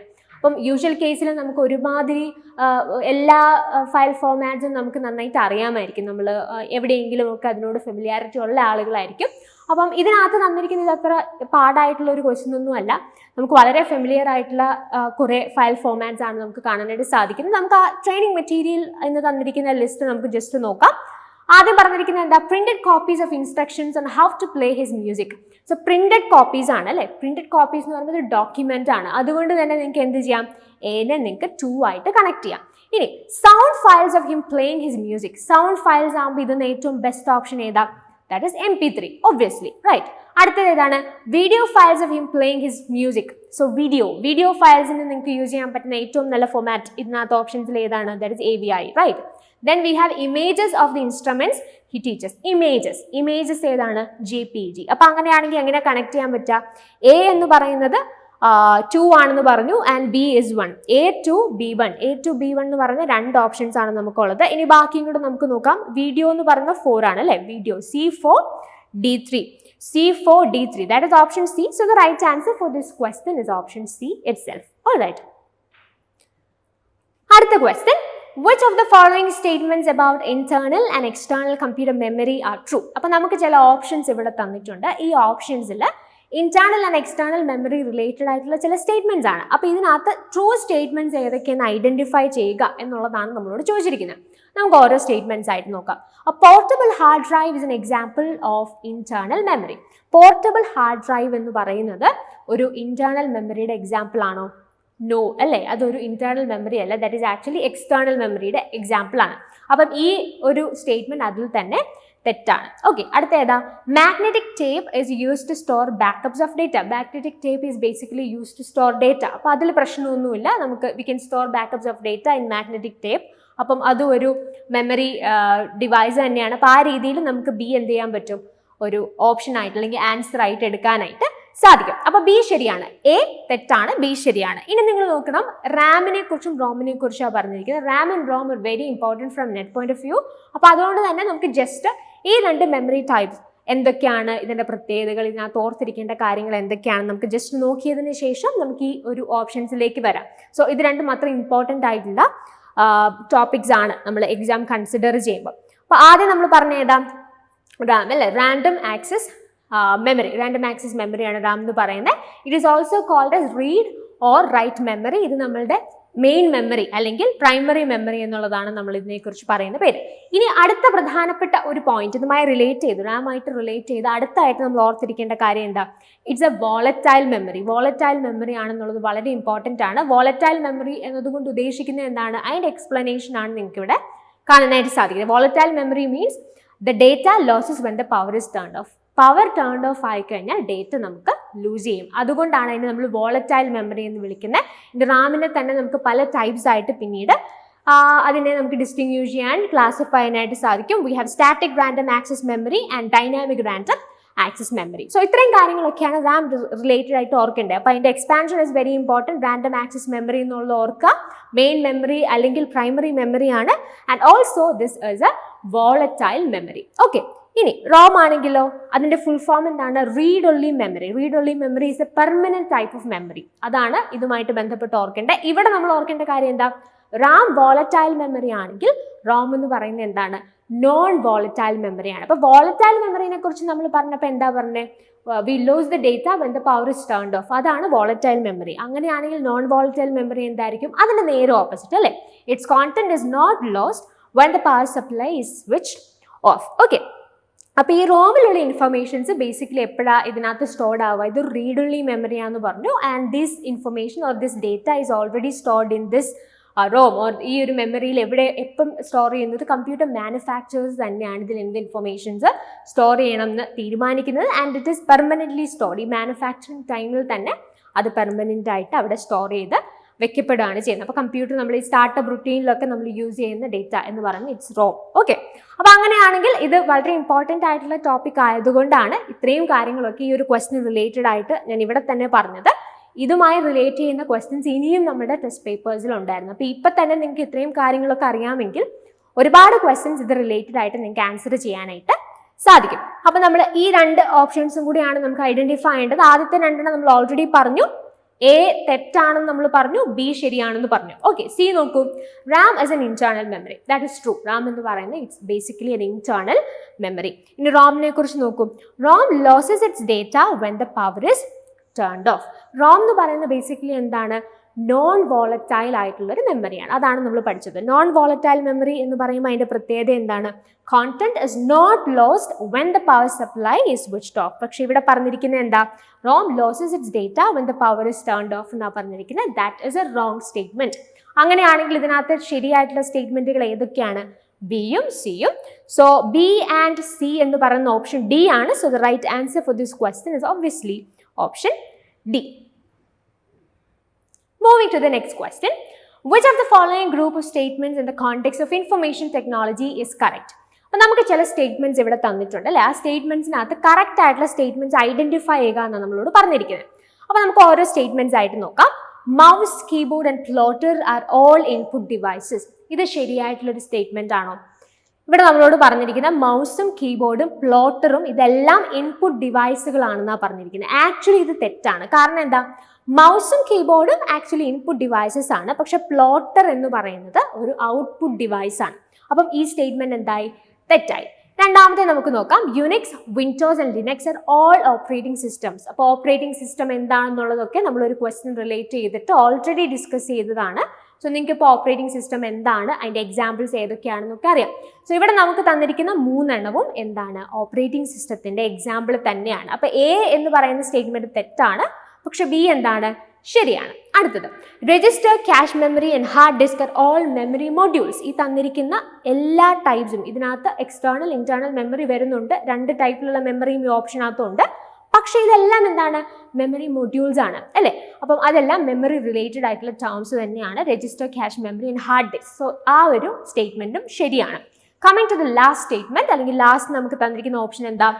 Monitor, printer and scanner are all output devices. അത് ശരിയാണോ? ഇതിനകത്ത് മോണിറ്ററും പ്രിന്ററും എന്താണ്? ഔട്ട്പുട്ട് ഡിവൈസസ് ആണ്. പക്ഷെ സ്കാനർ എന്താണ്? ഒരു ഇൻപുട്ട് ഡിവൈസ് ആണ്. അപ്പൊ ആ രീതിയിൽ നോക്കിയാൽ ഡി എന്ന് പറയുന്ന സ്റ്റേറ്റ്മെന്റും എന്താണ്? തെറ്റാണ്. അപ്പൊ കറക്റ്റ് ആയിട്ടുള്ള സ്റ്റേറ്റ്മെന്റ്സ് ആണ് ഐഡന്റിഫൈ ചെയ്യേണ്ടത്. എയും ഡിയും തെറ്റാണെന്ന് നമ്മൾ പറഞ്ഞു. ബിയും സിയും റൈറ്റ് ആണ്. Unix, Windows and Linux are all operating systems. Register cache memory and hard disk are all memory modules. അപ്പോൾ ബിയും സിയും റൈറ്റ് ആയിട്ടുള്ള സ്റ്റേറ്റ്മെന്റ്സ് ആണ്. സോ ബി ആൻഡ് സി എന്നുള്ള ഓപ്ഷൻ ആണ് നമുക്ക് വേണ്ടത്. B and C only is option D. So the right answer for this question is option D itself. Moving to the next question. Which of the following statements regarding intranets are correct? അപ്പോൾ ഇൻട്രാനെറ്റ്സുമായി relate ചെയ്ത് correct ആയിട്ടുള്ള statements ഓപ്ഷനിൽ നിന്ന് identify ചെയ്യുക. അതാണ് നമ്മളോട് ചോദിച്ചിരിക്കുന്നത്. So options നമുക്ക് നോക്കാം. The intranet can be accessed from anywhere by anyone. The intranet has public access. They are more secure than internet. In intranet it is possible to control external links. അപ്പോൾ intranet എന്താണെന്ന് അറിഞ്ഞാൽ ഈ ഒരു question നമുക്ക് answer ചെയ്യാനായിട്ട് സാധിക്കുള്ളൂ അല്ലേ? അപ്പോൾ ഇൻട്രാനെറ്റ് എന്താണെന്ന് നോക്കാം. അതിനുശേഷം നമുക്ക് ഈ ഓരോ ഓപ്ഷൻസും ആ പഠിച്ച അല്ലെങ്കിൽ ആ ഒരു കോൺസെപ്റ്റുമായി റിലേറ്റ് ചെയ്ത് നോക്കി ശരിയാണോ തെറ്റാണോ എന്ന് ഐഡന്റിഫൈ ചെയ്യാം. സോ ഇൻട്രാനെറ്റ് എന്ന് പറഞ്ഞാൽ എന്താ? ബേസിക്കലി ഇതൊരു പ്രൈവറ്റ് നെറ്റ്വർക്ക് ആണ്. അതായത് ഓർഗനൈസേഷനുള്ളിലൊക്കെ അവിടെയുള്ള എംപ്ലോയീസിന് അങ്ങോട്ടും ഇങ്ങോട്ടും ഇൻഫർമേഷൻസ് ഷെയർ ചെയ്യാനും അല്ലെങ്കിൽ കമ്പ്യൂട്ടിംഗ് ഡിവൈസസ് ഷെയർ ചെയ്യാനുമായിട്ട് ഉപയോഗിക്കുന്ന, ഇപ്പോൾ കമ്പ്യൂട്ടിംഗ് റിസോഴ്സസോ അല്ലെങ്കിൽ ഈ പറഞ്ഞ പോലെ കമ്പനിയുടെ ഇൻഫർമേഷൻസോ ഒക്കെ എംപ്ലോയീസിന് അങ്ങോട്ടും ഇങ്ങോട്ടും സെക്യൂർ ആയിട്ട് ഷെയർ ചെയ്യാൻ പ്രൈവറ്റ് ആയിട്ട് ക്രിയേറ്റ് ചെയ്യുന്ന ഒരു നെറ്റ്വർക്കാണ് ഈ ഇൻട്രാനെറ്റ് എന്നതുകൊണ്ട് ഉദ്ദേശിക്കുന്നത്. അപ്പോൾ ഈ ആശയം ഒന്ന് മനസ്സിൽ നിങ്ങൾ ഈ ഒരു ഓരോ ഓപ്ഷൻസ് ഒന്ന് നോക്കിയേ. ആദ്യത്തെ ഓപ്ഷൻ അല്ലെങ്കിൽ എ എന്ന് പറയുന്ന ഓപ്ഷൻ പറയുന്നത് എന്താ? The intranet can be access from anywhere by anyone. That is wrong അല്ലേ? ഇൻട്രാനെറ്റ് അങ്ങനെ എവിടെ ഇരുന്നും ആർക്കും ആക്സസ് ചെയ്യാൻ പറ്റുന്ന ഒരു നെറ്റ്വർക്ക് അല്ല. അത് ഒരു പ്രൈവറ്റ് നെറ്റ്വർക്കാണ്. അതായത് ഇപ്പോൾ ഒരു ഓർഗനൈസേഷനുള്ളിലൊക്കെ ക്രിയേറ്റ് ചെയ്യുന്ന പ്രൈവറ്റ് നെറ്റ്വർക്കാണ്. അപ്പോൾ അതിലേക്ക് ആക്സസ് കിട്ടുന്നവർ അല്ലെങ്കിൽ ആ ഒരു പെർട്ടിക്കുലർ ഓർഗനൈസേഷൻ ഉള്ളിലുള്ളവർക്ക് മാത്രമേ അതിലേക്ക് ആക്സസ് ചെയ്യാനായിട്ട് സാധിക്കുകയുള്ളൂ. അല്ലാതെ ആർക്കും എവിടെ ഇരുന്നും ആക്സസ് ചെയ്യാൻ സാധിക്കുന്ന ഒരു നെറ്റ്വർക്ക് അല്ല ഇൻട്രാനെറ്റ് എന്ന് പറയുന്നത്. അപ്പം എ എന്ന് പറയുന്ന സ്റ്റേറ്റ്മെന്റ് അവിടെ തന്നെ തെറ്റി. ബി നോക്കൂ, ഇൻട്രാനെറ്റ് ഹാസ് പബ്ലിക് ആക്സസ്. തെറ്റാണ് അല്ലേ? ഇൻട്രാനെറ്റ് എന്ന് പറയുന്നത് ഓൾറെഡി നമ്മൾ പറഞ്ഞു അതൊരു പ്രൈവറ്റ് ആയിട്ടുള്ള നെറ്റ്വർക്കാണ്. അതിന് പബ്ലിക്കിന് ആക്സസ് ഇല്ല. പബ്ലിക് ആക്സസ് ഉള്ളൊരു നെറ്റ്വർക്ക് അല്ല ഇൻട്രാനെറ്റ് എന്ന് പറയുന്നത്. അപ്പം അതും തെറ്റാണ്. മൂന്നാമത്തേത്, they are more secure than internet. അത് ശരിയാണ് അല്ലേ? They are more secure than internet. ഇന്റർനെറ്റിനേക്കാളും സെക്യൂർഡ് ആയിട്ടുള്ള നെറ്റ്വർക്കാണ് ഇൻട്രാനെറ്റ് എന്ന് പറയുന്നത്. Because it's a private network. അതിനകത്ത് ആരൊക്കെ ആക്സസ് ചെയ്യണം എന്നുള്ളത് അവർക്ക് തീരുമാനിക്കാം. അപ്പം ആ ഒരു ഓർഗനൈസേഷൻ ആണെങ്കിൽ അവിടെയുള്ള ആളുകൾക്ക് മാത്രമേ ആക്സസിബിലിറ്റി ഉള്ളൂ. അതുകൊണ്ട് തന്നെ സെക്യൂരിറ്റി കൂടുതലാണ്. So they are more secure than internet എന്നുള്ള ഓപ്ഷൻ ശരിയാണ്. അടുത്ത ഓപ്ഷൻ നോക്കൂ, in intranet it is possible to control external links. അതും ശരിയാണ്. എക്സ്റ്റേണൽ അല്ലെങ്കിൽ പുറത്തുനിന്ന് വരുന്ന ലിങ്ക്സിനെ കൺട്രോൾ ചെയ്യാനായിട്ടുള്ള ഓപ്ഷൻസ് ഇൻട്രാനെറ്റിലുണ്ട്. അപ്പം ഇങ്ങനെയാണെന്നുണ്ടെങ്കിൽ ഈ തന്നിരിക്കുന്ന ഓപ്ഷൻസിൽ ഇൻട്രാനെറ്റുമായി ബന്ധപ്പെട്ട് കറക്റ്റ് ആയിട്ടുള്ള സ്റ്റേറ്റ്മെന്റ്സ് ഏതൊക്കെയാണ്? Option C and option D അല്ലേ? They are more secure than internet. In intranet it is possible to control external links. So ഏതൊക്കെയാണ്? Option C and D only is option B. So the right answer for this question is option B itself. അടുത്ത ചോദ്യം, ഇത് വളരെ easy ആയിട്ടുള്ള ഒരു question ആണ് അല്ലേ? Which operating system is used by the Apple computer systems in American technology company? Apple computer system, ആപ്പിളിൻ്റെ ഇപ്പോൾ നിങ്ങൾ ലാപ്ടോപ്സ് ഒക്കെ നോക്കുകയാണെങ്കിൽ അവർ ഉപയോഗിക്കുന്ന ഓപ്പറേറ്റിംഗ് സിസ്റ്റം ഏതാണെന്നാണ് ക്വസ്റ്റ്യൻ. Very easy question. നമ്മൾ ഓൾറെഡി ചില ക്വസ്റ്റ്യൻസ് നമ്മൾ ടാബ്ലറ്റ് റിലേറ്റഡ് ആയിട്ടുള്ള ഒരു ക്വസ്റ്റ്യൻ ഒക്കെ നമ്മൾ കണ്ടു. അതുപോലെ തന്നെ ഈസി ആയിട്ടുള്ള ഒരു ക്വസ്റ്റ്യൻ ആയിരുന്നു ഇതും. സോ ഇതിൻ്റെ റൈറ്റ് ആൻസർ ഏതാണ്? Option D, that is Mac അല്ലേ? അതാണ് ആപ്പിൾ കമ്പ്യൂട്ടർ സിസ്റ്റംസ് ഉപയോഗിക്കുന്ന ഓപ്പറേറ്റിംഗ് സിസ്റ്റം എന്ന് പറയുന്നത്. വെരി ഈസി ക്വസ്റ്റ്യൻ, കൂടുതൽ എക്സ്പ്ലനേഷൻ അതിനകത്ത് ആവശ്യമില്ല. The right answer for this question is option D. അടുത്ത question, match the following question ആണ്. ലിസ്റ്റ് 1-ൽ നിങ്ങൾക്ക് ചില ഡിസ്ക്രിപ്ഷൻസ് തന്നിട്ടുണ്ട്. ലിസ്റ്റ് 2-ൽ ചില ടെക്നിക്കൽ ടേംസ് നിങ്ങളോട് പറഞ്ഞിട്ടുണ്ട്. അപ്പോൾ ഈ ഡിസ്ക്രിപ്ഷനും ഈ ടെക്നിക്കൽ ടേംസും തമ്മിൽ നിങ്ങൾ അങ്ങോട്ടും ഇങ്ങോട്ടും കണക്ട് ചെയ്യുക, അത്രേ ഉള്ളൂ. ഓക്കെ, അപ്പോൾ നമുക്ക് ഓരോന്നായിട്ട് നോക്കാം. Authoring language used to create documents to be viewed on the world wide web. So ഇത് നമ്മൾ ഓൾറെഡി ഒരു ക്വസ്റ്റിൽ പറഞ്ഞാൽ HTML എന്ന് പറഞ്ഞാൽ എന്താ, the language that is use to create web pages, നമ്മൾ ഓൾറെഡി പറഞ്ഞതാണ്. അത് തന്നെയാണ് ആ ഡിസ്ക്രിപ്ഷനിലും പറഞ്ഞിരിക്കുന്നത്. Authoring language use to create documents to be viewed on the world wide web. So basically അപ്പം അത് ഏതുമായിട്ട് കണക്ട് ചെയ്യാം? A എന്ന് പറയുന്നത് നിങ്ങൾക്ക് 3യുമായിട്ട് കണക്ട് ചെയ്യാം, HTML ആയിട്ട് കണക്ട് ചെയ്യാം. അടുത്തത്, computer that response to request to provide information and services over the internet. അതായത് ഇന്റർനെറ്റിൽ റിക്വസ്റ്റുകൾക്കനുസരിച്ച് ഇൻഫർമേഷൻസും സർവീസുകളും പ്രൊവൈഡ് ചെയ്യുന്ന കമ്പ്യൂട്ടറിനെ നമ്മൾ വിളിക്കുന്ന പേര് എന്താണ്? അപ്പം നെറ്റ്വർക്കിനെ കുറിച്ചൊക്കെ നമ്മൾ സംസാരിക്കുന്ന സമയത്ത് നമ്മൾ പറയും അല്ലേ, ഒരു നെറ്റ്വർക്കിൽ നമുക്ക് സെർവർ കമ്പ്യൂട്ടേഴ്സും ഉണ്ട്, അതുപോലെ തന്നെ ക്ലയൻറ്റ് കമ്പ്യൂട്ടേഴ്സും ഉണ്ട്. അപ്പോൾ ആരാണോ സർവീസസും ഇൻഫർമേഷൻസും ഒക്കെ ഷെയർ ചെയ്യുന്നത്, അല്ലെങ്കിൽ എവിടെ നിന്നാണോ ഈ പറയുന്ന സർവീസസ് പ്രൊവൈഡ് ചെയ്യുന്നത്, അതിനെ നമ്മൾ സെർവർ കമ്പ്യൂട്ടർ എന്നും, അതുപോലെ തന്നെ അത് ആ സർവീസസ് മേടിക്കുന്ന അല്ലെങ്കിൽ അത് ലഭിക്കുന്ന കമ്പ്യൂട്ടേഴ്സിനെ നമ്മൾ ക്ലയൻറ്റ് കമ്പ്യൂട്ടേഴ്സ് എന്ന് വിളിക്കും എന്നുള്ളത് നമ്മൾ നെറ്റ്വർക്ക് റിലേറ്റഡ് ആയിട്ട് പറയുന്ന കാര്യമാണ്.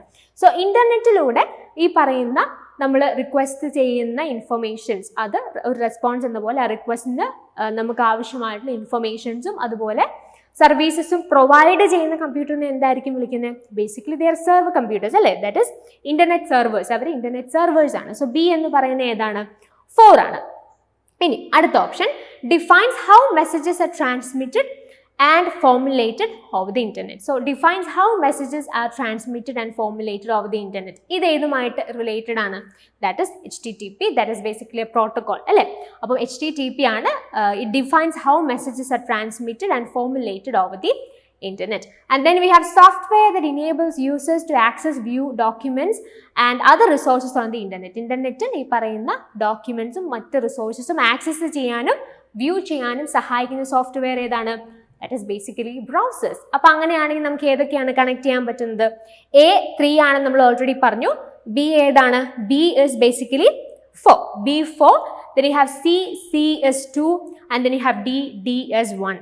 So A 3, B 4, C 2, D 1 is option D. So the right answer for this question is option D. Moving to the next question. What is the binary equivalent of the decimal number 67?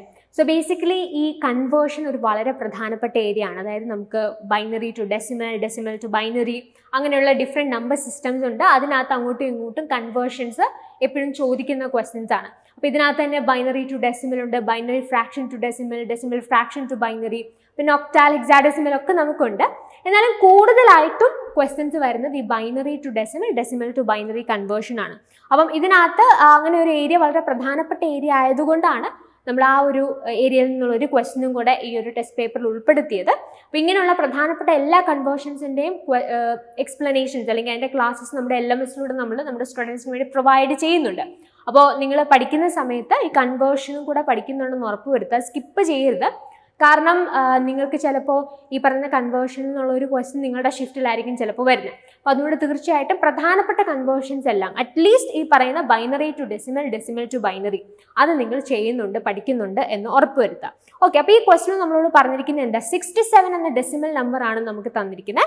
ആ decimal നമ്പറിൻ്റെ binary equivalent ഏതാണെന്ന് കണ്ടുപിടിക്കുക. അതായത് ഈ തന്നിരിക്കുന്ന 67 എന്ന decimal നമ്പറിനെ ബൈനറിയിലേക്ക് convert ചെയ്യുക എന്നുള്ളതാണ് നമ്മളോട് പറഞ്ഞിരിക്കുന്ന കാര്യം. ഓക്കെ, അപ്പോൾ അത് നമുക്ക് എങ്ങനെയാണ് ചെയ്യാൻ പറ്റുന്നത്? ബേസിക്കലി ഇപ്പോൾ 67 എന്ന് പറയുന്ന ഒരു നമ്പർ ഉണ്ടെങ്കിൽ അതിനെ ബൈനറിയിലേക്ക് കൺവേർട്ട് ചെയ്യാൻ വേണ്ടി നമ്മൾ ചെയ്യുന്ന മെത്തേഡ് എന്താണെന്നുള്ളതാണ് ഞാൻ ഇവിടെ കൊടുത്തിരിക്കുന്നത്. അപ്പോൾ റൈറ്റ് ഹാൻഡ് സൈഡിൽ നിന്ന് നമ്മൾ 2ന്റെ പവേഴ്സ് എടുക്കും. 2ന്റെ powers 2 to the power 0, 2 to the power 1, 2 to the power 2, അങ്ങനെ നമ്മൾ 2ന്റെ പവേഴ്സ് എടുക്കും. അപ്പോൾ നമുക്ക് എന്താ എഴുതാൻ പറ്റുന്നത്? ഏത് നമ്പറിൻ്റെ 0 പവർ എന്ന് പറയുന്നത് 1 ആണ്. അപ്പോൾ 1, 2, 4, 8, 16, 32, 64. എന്തുകൊണ്ടാണ് നമ്മൾ 64ൽ നിർത്തിയത്? നമ്മളിപ്പം ഏത് നമ്പറിനെയാണോ കൺവേർട്ട് ചെയ്യുന്നത് ആ നമ്പറിന് താഴെ വരുന്ന നമ്പർ കൊണ്ട്, അതായത് ആ നമ്പറിന് ഏറ്റവും അടുത്ത് വരുന്ന നമ്പർ വെച്ചിട്ട് നമുക്ക് നിർത്താം. അപ്പം നിങ്ങളൊന്ന് ആലോചിച്ച് നോക്കിയേ, 64 കഴിഞ്ഞാൽ അടുത്തത് വരേണ്ട ഏത്? 2 to the power 7 എന്ന് പറയുന്നത് ഏതാണ്? 128 ആണ്. അപ്പോൾ 128 എന്ന് പറയുന്നത് ബേസിക്കലി 67നേക്കാളും വലിയ നമ്പറാണ്. അപ്പോൾ നമുക്ക് 128 വേണ്ട, നമുക്ക് 64ൽ നിർത്താം. ഓക്കെ, അപ്പോൾ അങ്ങനെ നമ്മൾ ഈ 2ന്റെ പവേഴ്സ് ഐഡന്റിഫൈ ചെയ്തു. അതിനുശേഷം നമ്മൾ ചെയ്യുന്ന കാര്യം എന്താ? 67 എന്ന ഡെസിമലിനെയാണ് നമ്മൾ ബൈനറിയിലേക്ക് കൺവേർട്ട് ചെയ്യുന്നത്. അപ്പോൾ ഈ ഉള്ള 2ന്റെ പവേഴ്സിൽ ഏതൊക്കെ നമ്പേഴ്സ് കൂടി ചേർന്നാലാണ് ഈ 67 ആവുന്നതെന്ന് നോക്കാം. അപ്പോൾ നമുക്ക് ഈ പവേഴ്സ് നോക്കാം. അപ്പോൾ നമുക്ക് മനസ്സിലാവുന്നത് എന്താ? 64 + 2 + 1 ആണ് 67 എന്ന് പറഞ്ഞത് അല്ലേ? 64 + 2 എന്ന് പറയുന്നത് 66 ആണ്, +1 is 67. അപ്പോൾ ഈ 3 നമ്പേഴ്സാണ് 64ഉം 2ഉം 1ഉമാണ് നമുക്ക് 67 എന്ന് പറയുന്ന നമ്പർ മേക്ക് ചെയ്യാനായിട്ട് ആവശ്യമായിട്ടുണ്ടായിരുന്നു. അപ്പോൾ അതാണ് ഇവിടെ റെഡ് കളർ ഞാൻ മാർക്ക് ചെയ്തിരിക്കുന്നത്. എന്നിട്ട് നമ്മൾ എന്ത് ചെയ്യും, ഇതിനെ ബൈനറിയിലേക്ക് കൺവേർട്ട് ചെയ്യണം. അപ്പം നമ്മൾ ആ നമ്പർ എടുത്ത, അതായത് 64ഉം 2ഉം 1ഉമാണ് നമ്മൾ എടുത്തേക്കുന്നത്. ആ എടുത്ത നമ്പേഴ്സിന് താഴെ നമ്മൾ എന്ത് കൊടുക്കും, 1 കൊടുക്കും.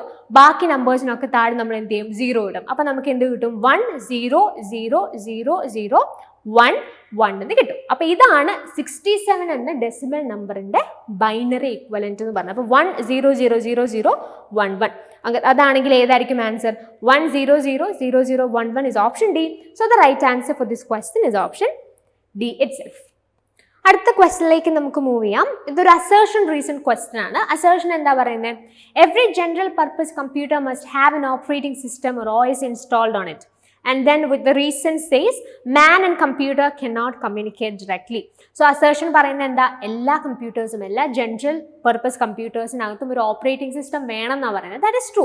കമ്പ്യൂട്ടേഴ്സിൽ ഓപ്പറേറ്റിംഗ് സിസ്റ്റം വേണം. അത് operating system is basically system software അല്ലേ, അതാണ് കമ്പ്യൂട്ടറിന്റെ സിസ്റ്റത്തിന്റെ എൻറ്റയർ പ്രോഗ്രാം അല്ലെങ്കിൽ എൻറ്റയർ ആ ഒരു സിസ്റ്റത്തിന്റെ എല്ലാ കാര്യങ്ങളും കൺട്രോൾ ചെയ്യുന്നത്, ഹോൾ സിസ്റ്റത്തെ കൺട്രോൾ ചെയ്യുന്നത്. സോ ഓപ്പറേറ്റിംഗ് സിസ്റ്റം വേണം തീർച്ചയായിട്ടും. റീസൺ ആയിട്ട് പറഞ്ഞിരിക്കുന്ന കാര്യം എന്താ, മാൻ and computer cannot communicate directly. So basically നമ്മൾ കമ്പ്യൂട്ടേഴ്സ് യൂസ് ചെയ്യുന്നത് എന്തിനാണ്, നമുക്ക് ആവശ്യമായിട്ടുള്ള ആക്ടിവിറ്റീസ്, നമുക്ക് ആവശ്യമായിട്ടുള്ള ടാസ്കുകൾ കമ്പ്യൂട്ടർ ചെയ്യണം. അതിന് വേണ്ടിയിട്ടാണ് നമ്മൾ കമ്പ്യൂട്ടേഴ്സ് യൂസ് ചെയ്യുന്നത്. അപ്പോൾ നമുക്ക് വേണ്ടുന്ന കാര്യങ്ങൾ കമ്മ്യൂണിക്കേറ്റ് ചെയ്യാനായിട്ടുള്ള ഒരു ഇൻ്റർഫേസ് ആണ് ബേസിക്കലി എന്തെന്ന് പറയുന്നത്, ഈ ഓപ്പറേറ്റിംഗ് സിസ്റ്റം എന്ന് പറയുന്നത്. മാൻ ആൻഡ് കമ്പ്യൂട്ടർ നമുക്ക് കമ്മ്യൂണിക്കേറ്റ് ചെയ്യാനായിട്ടുള്ള ഒരു ഇൻ്റർഫേസ്, അതിനുള്ളൊരു പ്ലാറ്റ്ഫോമാണ് ബേസിക്കലി ഈ ഓപ്പറേറ്റിംഗ് സിസ്റ്റം നമുക്ക് തരുന്നത്. അപ്പോൾ അങ്ങനെയാണെന്നുണ്ടെങ്കിൽ എന്താ നമുക്ക് പറയാൻ പറ്റുന്നത്, ഈ രണ്ട് സ്റ്റേറ്റ്മെൻറ്റുകളും ശരിയാണെന്ന് മാത്രമല്ല, ഇതിനകത്തെ ആർ അല്ലെങ്കിൽ റീസൺ എന്ന് പറയുന്നത് എക്കുള്ള അസേർഷനുള്ള കറക്റ്റ് ആയിട്ടുള്ള ഒരു എക്സ്പ്ലനേഷൻ ആണെന്ന് നമുക്ക് പറയാം. അപ്പോൾ ഏതായിരിക്കും answer, both A and R R true and R is A correct explanation of A. So that is option A. Okay, അടുത്ത ക്വസ്റ്റ്യൻ. ഇതും വളരെ ഈസി, വളരെ ജനറൽ, നിങ്ങൾക്ക് ഉള്ള അണ്ടർസ്റ്റാൻഡിങ് വെച്ച് ഈസി ആയിട്ട് ആൻസർ ചെയ്യാൻ പറ്റുന്ന ഒരു ക്വസ്റ്റ്യൻ തന്നെയായിരുന്നു. Given below are 2 statements regarding A smart phone that has both Bluetooth and wifi technology. അപ്പോൾ ബ്ലൂടൂത്തും വൈഫൈയും റിലേറ്റ് ചെയ്തിട്ടുള്ള സ്റ്റേറ്റ്മെന്റ്സ് ആണ്. ഇത് തമ്മിൽ നോക്കുക, answer identify, that's it. Statement 1 പറയുന്നത് എന്താ, wifi has a shorter range than Bluetooth. Statement 2 says wifi can transmit data at a faster rate than Bluetooth. അപ്പോൾ statement 1 പറയുന്നത് wifi has a shorter range than Bluetooth എന്നാണ്. അതെന്തായാലും തെറ്റാണ്, നമുക്ക് അറിയുന്ന കാര്യമാണ്. It's a very general, very easy statement. That is false. Wifi has a larger range than Bluetooth. അപ്പോൾ അത് തെറ്റായിട്ടുള്ള ഒരു സ്റ്റേറ്റ്മെന്റ് ആണ്. സ്റ്റേറ്റ്മെന്റ് 2 എന്താ പറയുന്നത്, wifi can transmit data at a faster rate than Bluetooth. അത് ശരിയാണ്, ബ്ലൂടൂത്തിനേക്കാളും ഫാസ്റ്റായി ഡേറ്റ ട്രാൻസ്മിറ്റ് ചെയ്യാൻ സാധിക്കുന്ന ഒരു നെറ്റ്വർക്കാണ് വൈഫൈ എന്ന് പറയുന്നത്. So statement 1 is false and statement 2 is true. So അങ്ങനെയാണെങ്കിൽ ഏതാ right answer, statement 1 is false but statement 2 is true is option D. So the right answer for this question is option D. Moving to the next question. Statement 1. A web browser is a piece of software that retrieves and displays web pages. And statement 2 says a search engine is a special kind of website that helps people in finding web pages from other websites. So usually ഇതൊരു നമുക്ക് എപ്പോഴും doubt ഉണ്ടാവുന്ന ഒരു question ആണ്, അല്ലെങ്കിൽ നമുക്ക് എപ്പോഴും ഈ ഡിഫറൻസ് എന്താണെന്ന് മനസ്സിലാക്കാനായിട്ട് പലരും ഡൗട്ട് ചോദിക്കുന്ന ഒരു ഏരിയയാണ്. ഈ പറയുന്ന വെബ് ബ്രൗസറും സെർച്ച് എഞ്ചിനും തമ്മിലുള്ള വ്യത്യാസം എന്താണെന്നുള്ളത് യൂഷ്വലി എല്ലാവരും ചോദിക്കുന്ന ഒരു കാര്യം. ബേസിക്കലി അതിനെ റിലേറ്റ് ചെയ്തിട്ടുള്ള ഒരു ക്വസ്റ്റ്യനുമാണിത്. എന്താണ് വെബ് ബ്രൗസറും സെർച്ച് എഞ്ചിനും തമ്മിലുള്ള വ്യത്യാസം? സ്റ്റേറ്റ്മെന്റ് 1 എന്താ പറയുന്നത്, web browser is a piece of software that retrieves and displays web pages. So web browser എന്ന് പറയുന്നത് it's basically a software that actually displays the web pages. അതാണ് വെബ് ബ്രൗസറിനുള്ള പ്രോപ്പർ ആയിട്ടുള്ള ഒരു ഡെഫിനേഷൻ എന്ന് പറയുന്നത്. അപ്പോൾ അങ്ങനെയാണെങ്കിൽ സെർച്ച് എഞ്ചിൻ എന്ന് പറഞ്ഞാൽ എന്താണ്? It's actually A kind of website. അപ്പോൾ വെബ് ബ്രൗസർ എന്ന് പറഞ്ഞൊരു സോഫ്റ്റ്വെയർ ആണ്. സെർച്ച് എഞ്ചിൻ എന്ന് പറഞ്ഞാൽ എന്താണ്? It's basically A kind of website that actually helps people to find web pages from other websites. അതായത് നമുക്ക് ഈ വെബ്സൈറ്റ്സിൽ നിന്ന് ഡിഫറെൻറ്റ് വെബ് പേജസ് കണ്ടെത്താനായിട്ട് നമ്മളെ ഹെൽപ്പ് ചെയ്യുന്ന ഒരു കൈൻഡ് ഓഫ് വെബ്സൈറ്റ് ആണ് സെർച്ച് എഞ്ചിൻ എന്ന് പറയുന്നത്. സോ വെബ് ബ്രൗസേഴ്സും സെർച്ച് എഞ്ചിനും തമ്മിലുള്ള ഡിഫറൻസ് എന്താണെന്ന് മനസ്സിലാക്കുക. ഈ ഒരു ക്വസ്റ്റ്യനിൽ തന്നെ നിങ്ങൾക്ക് അത് പ്രോപ്പറായിട്ട് മനസ്സിലാക്കാനായിട്ട് സാധിക്കുന്നതാണ്. എനിവേ ഈ രണ്ട് സ്റ്റേറ്റ്മെൻറ്റ്സും ശരിയാണ്. സോ അങ്ങനെയാണെങ്കിൽ റൈറ്റ് ആയിട്ടുള്ള ആൻസർ ഏതാണ്? Both statement 1 and statement 2 are true. So the right answer for this question is option A. So അടുത്തത് ഒരു match the following question ആണ്. ലിസ്റ്റ് 1 നമുക്ക് ചില കമ്പ്യൂട്ടർ കോമ്പണൻസ് ആണ് തന്നിരിക്കുന്നത്. We have HDD, that is hard disk drive. Then we have RAM, ROM and SRT. അതിൻ്റെ full form എന്താണ്? Cathode ray tube എന്നാണ് SRTയുടെ ഫുൾ ഫോം. ഡിസ്ക്രിപ്ഷനിൽ എന്തൊക്കെയാണ് നമുക്കുള്ളത്? Visual display unit, volatile memory, external memory, non writable memory. Okay, അപ്പോൾ ഇതിനകത്ത് നമുക്ക് ഏതൊക്കെയാണ് കണക്ട് ചെയ്യാനായിട്ട് സാധിക്കുന്നത്? HDD അല്ലെങ്കിൽ ഹാർഡ് ഡിസ്ക് ഡ്രൈവ് എന്ന് പറഞ്ഞാൽ എന്താ? എക്സ്റ്റേണൽ മെമ്മറിയാണ്. പല ക്വസ്റ്റ്യൻസിലായിട്ട് നമ്മൾ ആ രീതിയിൽ എക്സ്റ്റേണൽ മെമ്മറി, ഇന്റേണൽ മെമ്മറി അല്ലെങ്കിൽ പ്രൈമറി, സെക്കൻഡറി മെമ്മറി ആ രീതിയിൽ നമ്മൾ ഓൾറെഡി പല രീതിയിൽ നമ്മൾ അതിനെ ഡിസ്കസ് ചെയ്തിരുന്നു. സോ HDD എന്ന് പറയുന്നത് എക്സ്റ്റേണൽ മെമ്മറിയാണ്. റാം എന്ന് പറയുന്നത് എന്താണ്? Ram is basically volatile memory, നമ്മൾ ഓൾറെഡി പറഞ്ഞതാണ്. അപ്പം A എന്ന് പറയുന്നത് 3 ആണ്. then you have B, that is 2. അപ്പോൾ A 3, B 2 ആണ്. Then you have ROM, that is non-writable memory, that is read-only memory. ROM എന്ന് പറയുന്നത് read-only memory ആണ്, അതുകൊണ്ട് തന്നെ that is non-writable. So C എന്ന് പറയുന്നത് എന്താണ്? 4 ആണ്. CRT എന്താണ്? Cathode ray tube. Cathode ray tube എന്ന് പറയുന്നത് ഏതാ? വിഷ്വൽ ഡിസ്പ്ലേ യൂണിറ്റ് ആണ്. ഓക്കെ, അപ്പോൾ അത് D എന്ന് പറയുന്നത് നമുക്ക് 1 ആയിട്ട് കണക്ട് ചെയ്യാം. അപ്പോൾ അങ്ങനെയാണെങ്കിൽ ആൻസർ ഏതാണ്? A നമ്മൾ പറഞ്ഞു 3, then we have B, that is 2, C is 4 and D is 1. So that is option D. So the right answer for this question is option D itself. All right. Again, നമുക്കൊരു maths the following question ആണുള്ളത്. List 1ൽ ചില computer terms ഉണ്ട്, list 2ൽ description ഉണ്ട്. അപ്പോൾ നമ്മൾ ഇത്രയും പറഞ്ഞ കാര്യങ്ങളൊക്കെ വെച്ചിട്ട് നമുക്ക് ചെയ്യാൻ പറ്റുന്ന ഒരു ക്വസ്റ്റ്യൻ തന്നെയാണ് processor, RAM, hard disk, compiler. ഇതിനകത്ത് മേ ബി നമ്മൾ കണ്ടിട്ടില്ലാത്ത അല്ലെങ്കിൽ പറയാത്ത ഒരേ ഒരു ടേം എന്ന് പറഞ്ഞ കമ്പൈലർ ആണ്. കമ്പൈലർ എന്ന് പറഞ്ഞാൽ ബേസിക്കലി എന്താണ്? ലാംഗ്വേജ് ട്രാൻസ്ലേറ്റേഴ്സ് ആണ്. അപ്പോൾ നമ്മൾ ഈ പ്രോഗ്രാമിംഗ് ലാംഗ്വേജസിനെ കുറിച്ചൊക്കെ ഓൾറെഡി പഠിച്ചിട്ടുണ്ടാവും അല്ലേ? അതായത് നമുക്കറിയാം, നമ്മൾ കമ്പ്യൂട്ടറിന് ഡിഫറെൻറ്റ് ടാസ്കുകൾ അല്ലെങ്കിൽ കമ്പ്യൂട്ടറിൽ നമുക്ക് ഡിഫറെൻറ്റ് ടാസ്കുകൾ ചെയ്യണം എന്നുണ്ടെങ്കിൽ we need to give certain instructions അല്ലേ? ആ ഇൻസ്ട്രക്ഷൻസ് കൊടുക്കുമ്പോൾ അത് കമ്പ്യൂട്ടറിന് മനസ്സിലാവുന്ന ഒരു ലാംഗ്വേജിൽ നമ്മൾ കൊടുക്കേണ്ടതായിട്ടുണ്ട്. അപ്പോൾ കമ്പ്യൂട്ടറിന് മനസ്സിലാവുന്ന ലാംഗ്വേജസിനെയാണ് നമ്മൾ ഈ പ്രോഗ്രാം ലാംഗ്വേജസ് എന്ന് പറഞ്ഞത്. സോ ബേസിക്കലി നമുക്ക് കമ്പ്യൂട്ടറിനോട് ഇൻട്രാക്ട് ചെയ്യാനായിട്ട് we are using these programming languages. Programming ലാംഗ്വേജസിൽ തന്നെ നമുക്ക് ഹൈ ലെവൽ ലാംഗ്വേജസും ഉണ്ട്, ലോ ലെവൽ ലാംഗ്വേജസും ഉണ്ട്. അപ്പോൾ കമ്പ്യൂട്ടേഴ്സിനെ നമ്മൾ എടുത്ത് നോക്കിയാൽ നമുക്കറിയാം, കമ്പ്യൂട്ടേഴ്സിന് മെഷീൻ കോഡ്സ് അല്ലെങ്കിൽ ഈ പറയുന്ന ബൈനറി ഡിജിറ്റ്സ് അല്ലെ, ബൈനറീസ് ആണ് കമ്പ്യൂട്ടറിന് മനസ്സിലാവുക. അപ്പോൾ ഈ ഹൈ ലെവൽ ലാംഗ്വേജസ് ഒക്കെ നമ്മൾ യൂസ് ചെയ്തൊരു പ്രോഗ്രാം ക്രിയേറ്റ് ചെയ്യുമ്പോഴത്തേന് എന്താ സംഭവിക്കുന്നത്? ഈ ഒരു പ്രോഗ്രാമിനെ അല്ലെങ്കിൽ ഈ ഒരു ലാംഗ്വേജ്, ഈ ഹൈ ലെവൽ ലാംഗ്വേജസിനെ കമ്പ്യൂട്ടറിന് മനസ്സിലാവുന്ന ഒരു ലാംഗ്വേജിലേക്ക് കൺവേർട്ട് ചെയ്യണം, ട്രാൻസ്ലേറ്റ് ചെയ്യേണ്ടതായിട്ടുണ്ട്. അപ്പോൾ ഈ പ്രോഗ്രാമിംഗ് ലാംഗ്വേജസിലെ ഹൈ ലെവൽ ലാംഗ്വേജസിനെ കമ്പ്യൂട്ടറിന് മനസ്സിലാവുന്ന മെഷീൻ കോഡ്സിലേക്ക് ട്രാൻസ്ലേറ്റ് ചെയ്യാനായിട്ട് ഉപയോഗിക്കുന്ന സോഫ്റ്റ്വെയർസ് ആണ് കമ്പൈലേഴ്സ് എന്ന് പറയുന്നത്. അതിൻ്റെ ഒരു ടൈപ്പ് ഈ ട്രാൻസ്ലേറ്റേഴ്സ് അല്ലെങ്കിൽ ഈ ലാംഗ്വേജ് പ്രൊസസ്സേഴ്സ് നമ്മൾ അതിനെ പറയാറുണ്ട്. അപ്പോൾ അതിൻ്റെ ഒരു ടൈപ്പാണ് കമ്പൈലേഴ്സ് എന്ന് പറയുന്നത്. നമുക്ക് കമ്പൈലേഴ്സ് ഉണ്ട്, ഇൻ്റർപ്രിറ്റേഴ്സ് ഉണ്ട്, അങ്ങനെ പലതരത്തിലുള്ള ലാംഗ്വേജ് പ്രൊസസ്സേഴ്സ് ഉണ്ട്. അപ്പോൾ അതിനകത്ത് കമ്പൈലർ അപ്പോൾ എന്താണെന്നുള്ളത് പറഞ്ഞാൽ ലാംഗ്വേജ് പ്രൊസസ്സർ അല്ലെങ്കിൽ ലാംഗ്വേജ് ട്രാൻസ്ലേറ്റേഴ്സ് ആണ്. ബാക്കിയെല്ലാം നമ്മൾ ഓൾറെഡി പറഞ്ഞിട്ടുള്ള ഓപ്ഷൻസ് തന്നെയാണ് അല്ലെങ്കിൽ ടേംസ് തന്നെയാണ്. ഡിസ്ക്രിപ്ഷൻസ് നമുക്ക് ഓരോന്നായിട്ട് നോക്കാം. Part that runs executable programs, parts that store files permanently, part that stores instructions and data temporarily for use, part that translates source program to executable program. അപ്പോൾ different options, different ആയിട്ടുള്ള combinations നിങ്ങൾക്ക് ഇവിടെ കാണാൻ സാധിക്കും. അപ്പോൾ processor എന്ന് പറഞ്ഞാൽ എന്താ? Part that runs executable programs, അതിനാണ് നമ്മൾ പ്രോസസ്സർ എന്ന് വിളിക്കുന്നത്. ഇനി റാം എന്ന് പറയുന്നത് എന്താണ്? Part that stores instructions and data temporarily for use. Temporary ആയിട്ടായിരിക്കും അത് സ്റ്റോർ ചെയ്യുന്നത്, ബിക്കോസ് അതിൻ്റെ പ്രത്യേകത എന്താ? ദേ ആർ വോളറ്റൈൽ അല്ലേ? അപ്പോൾ റാം എന്ന് പറയുന്ന ഓപ്ഷൻ 3 ആണ്. Part that stores instructions and data temporarily for use. Then we have C, hard disk. അതെന്താണ്? Parts that store files permanently. C can be associated with option 2. അതിനുശേഷം വരുന്നത് എന്താ? കമ്പൈലർ. കമ്പൈലറിനെ നമുക്ക് ഏതുമായിട്ട് കണക്ട് ചെയ്യാം? D is 4. Part that translates source program to executable program. അപ്പോൾ ഇതിന്റെ റൈറ്റ് ആൻസർ ഏതാണ്? A1, B3, C2, D4 is option A. So the right answer for this question is option A. Okay. അപ്പം ഇനി അടുത്ത് നമ്മൾ നോക്കാനായിട്ട് പോകുന്ന ക്വസ്റ്റ്യൻ എന്ന് പറയുന്നത് ICTയിലെ തന്നെ വളരെ പ്രധാനപ്പെട്ട മറ്റൊരു ഏരിയ ആണ്. ദാറ്റ് ഇസ് ആക്രോണിംസ് അല്ലെങ്കിൽ അബ്രിവിയേഷൻസ് എന്ന് പറയുന്നത് വളരെ ഇമ്പോർട്ടൻ്റ് ആയിട്ടുള്ള ഒരു ഏരിയ ആണ്. ICTയിൽ ഒരുപാട് തരത്തിലുള്ള ഈ ആക്രോണിംസ് നമുക്ക് വരും, ICT റിലേറ്റഡ് ആയിട്ടുള്ള. അപ്പോൾ നമ്മൾ വളരെ ഫെമിലിയർ ആയിട്ട് നമ്മൾ എല്ലാവരും യൂസ് ചെയ്യുന്ന ഒരു ആക്രോണിമാണ് ATM എന്ന് പറയുന്നത് അല്ലേ? In electronic banking ATM stands for. അപ്പോൾ ഈ ATM എന്ന് പറയുന്ന ഈ ഒരു പെർട്ടിക്കുലർ ടേമിൻ്റെ എക്സ്പാൻഷൻ അല്ലെങ്കിൽ അബ്രിവിയേഷൻ എന്താണ്? That is automated teller machine. That is option B. So ഈ ഒരു ക്വസ്റ്റ്യൻ ആഡ് ചെയ്തതിൻ്റെ ഉദ്ദേശവും ഇത് തന്നെയായിരുന്നു, നിങ്ങൾ കൃത്യമായിട്ട് മനസ്സിലാക്കുക. ഓക്കെ, ഇങ്ങനെയുള്ള ക്വസ്റ്റ്യൻസ്, ഇങ്ങനെ പറയുന്ന എക്സ്പാൻഷൻസ് ഒക്കെ നിങ്ങൾക്ക് ചോദിക്കാം, അല്ലെങ്കിൽ അബ്രിവിയേഷൻസ് ഉറപ്പായിട്ടും ICTയിൽ എക്സ്പെക്ട് ചെയ്യാൻ കഴിയുന്ന ഒരു ഏരിയ ആണ്.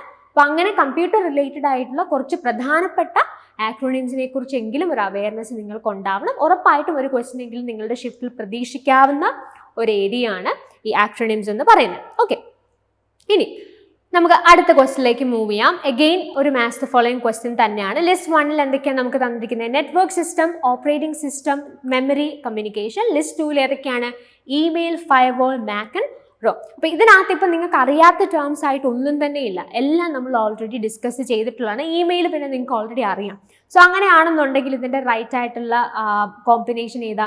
നെറ്റ്വർക്ക് സിസ്റ്റം ഏതാ? നെറ്റ്വർക്ക് സിസ്റ്റവുമായിട്ട് റിലേറ്റ് ചെയ്ത് കണക്ട് ചെയ്യാൻ സാധിക്കുന്ന ഒരു ഓപ്ഷൻ ഏതാ? ഒബ്വിയസ്ലി ഫയർവാൾ അല്ലേ? നെറ്റ്വർക്ക് സിസ്റ്റവുമായി റിലേറ്റ് ചെയ്തിട്ട് ഒരു സെക്യൂരിറ്റി ഡിവൈസ് ആയിട്ടാണ്, അല്ലെങ്കിൽ ആ രീതിയിലുള്ള പ്രോഗ്രാം ആയിട്ടാണ് ഫയർവാളിനെ കുറിച്ച് നമ്മൾ പറഞ്ഞത്.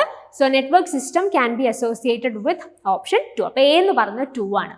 ഇനി ഓപ്പറേറ്റിംഗ് സിസ്റ്റം ആണെങ്കിലോ ഇതിനകത്ത് നിന്ന് ഓപ്പറേറ്റിംഗ് സിസ്റ്റത്തിന്റെ എക്സാമ്പിൾ ആയിട്ട് നിങ്ങൾക്ക് എടുക്കാൻ പറ്റുന്ന ഓപ്ഷൻ ഏതാണ്? ഒബ്വിയസ്ലി മാക് അല്ലേ? ആപ്പിൾ കമ്പ്യൂട്ടേഴ്സിലൊക്കെ നമ്മൾ യൂസ് ചെയ്യുന്ന ഓപ്പറേറ്റിംഗ് സിസ്റ്റം ആണ്. That is option 3. മെമ്മറി ആണെങ്കിൽ നിങ്ങൾക്ക് ഏതാ കണക്ട് ചെയ്യാൻ പറ്റുന്ന? മെമ്മറി ഒബ്വിയസ്ലി റോം എന്ന് പറയുന്നൊരു മെമ്മറി ടൈപ്പ് ആണ്. So you can associate C with 4. And finally D, കമ്മ്യൂണിക്കേഷന് വേണ്ടി നമ്മൾ ഉപയോഗിക്കുന്ന ഒരു കാര്യം എന്താണ്? That is email. അപ്പം അങ്ങനെയാണെങ്കിൽ റൈറ്റ് ആയിട്ടുള്ള ആൻസർ ഏതാണ് ഇതിൻ്റെ? A2, B3, C for D1, that is option C. So the right answer for this question is obviously option C.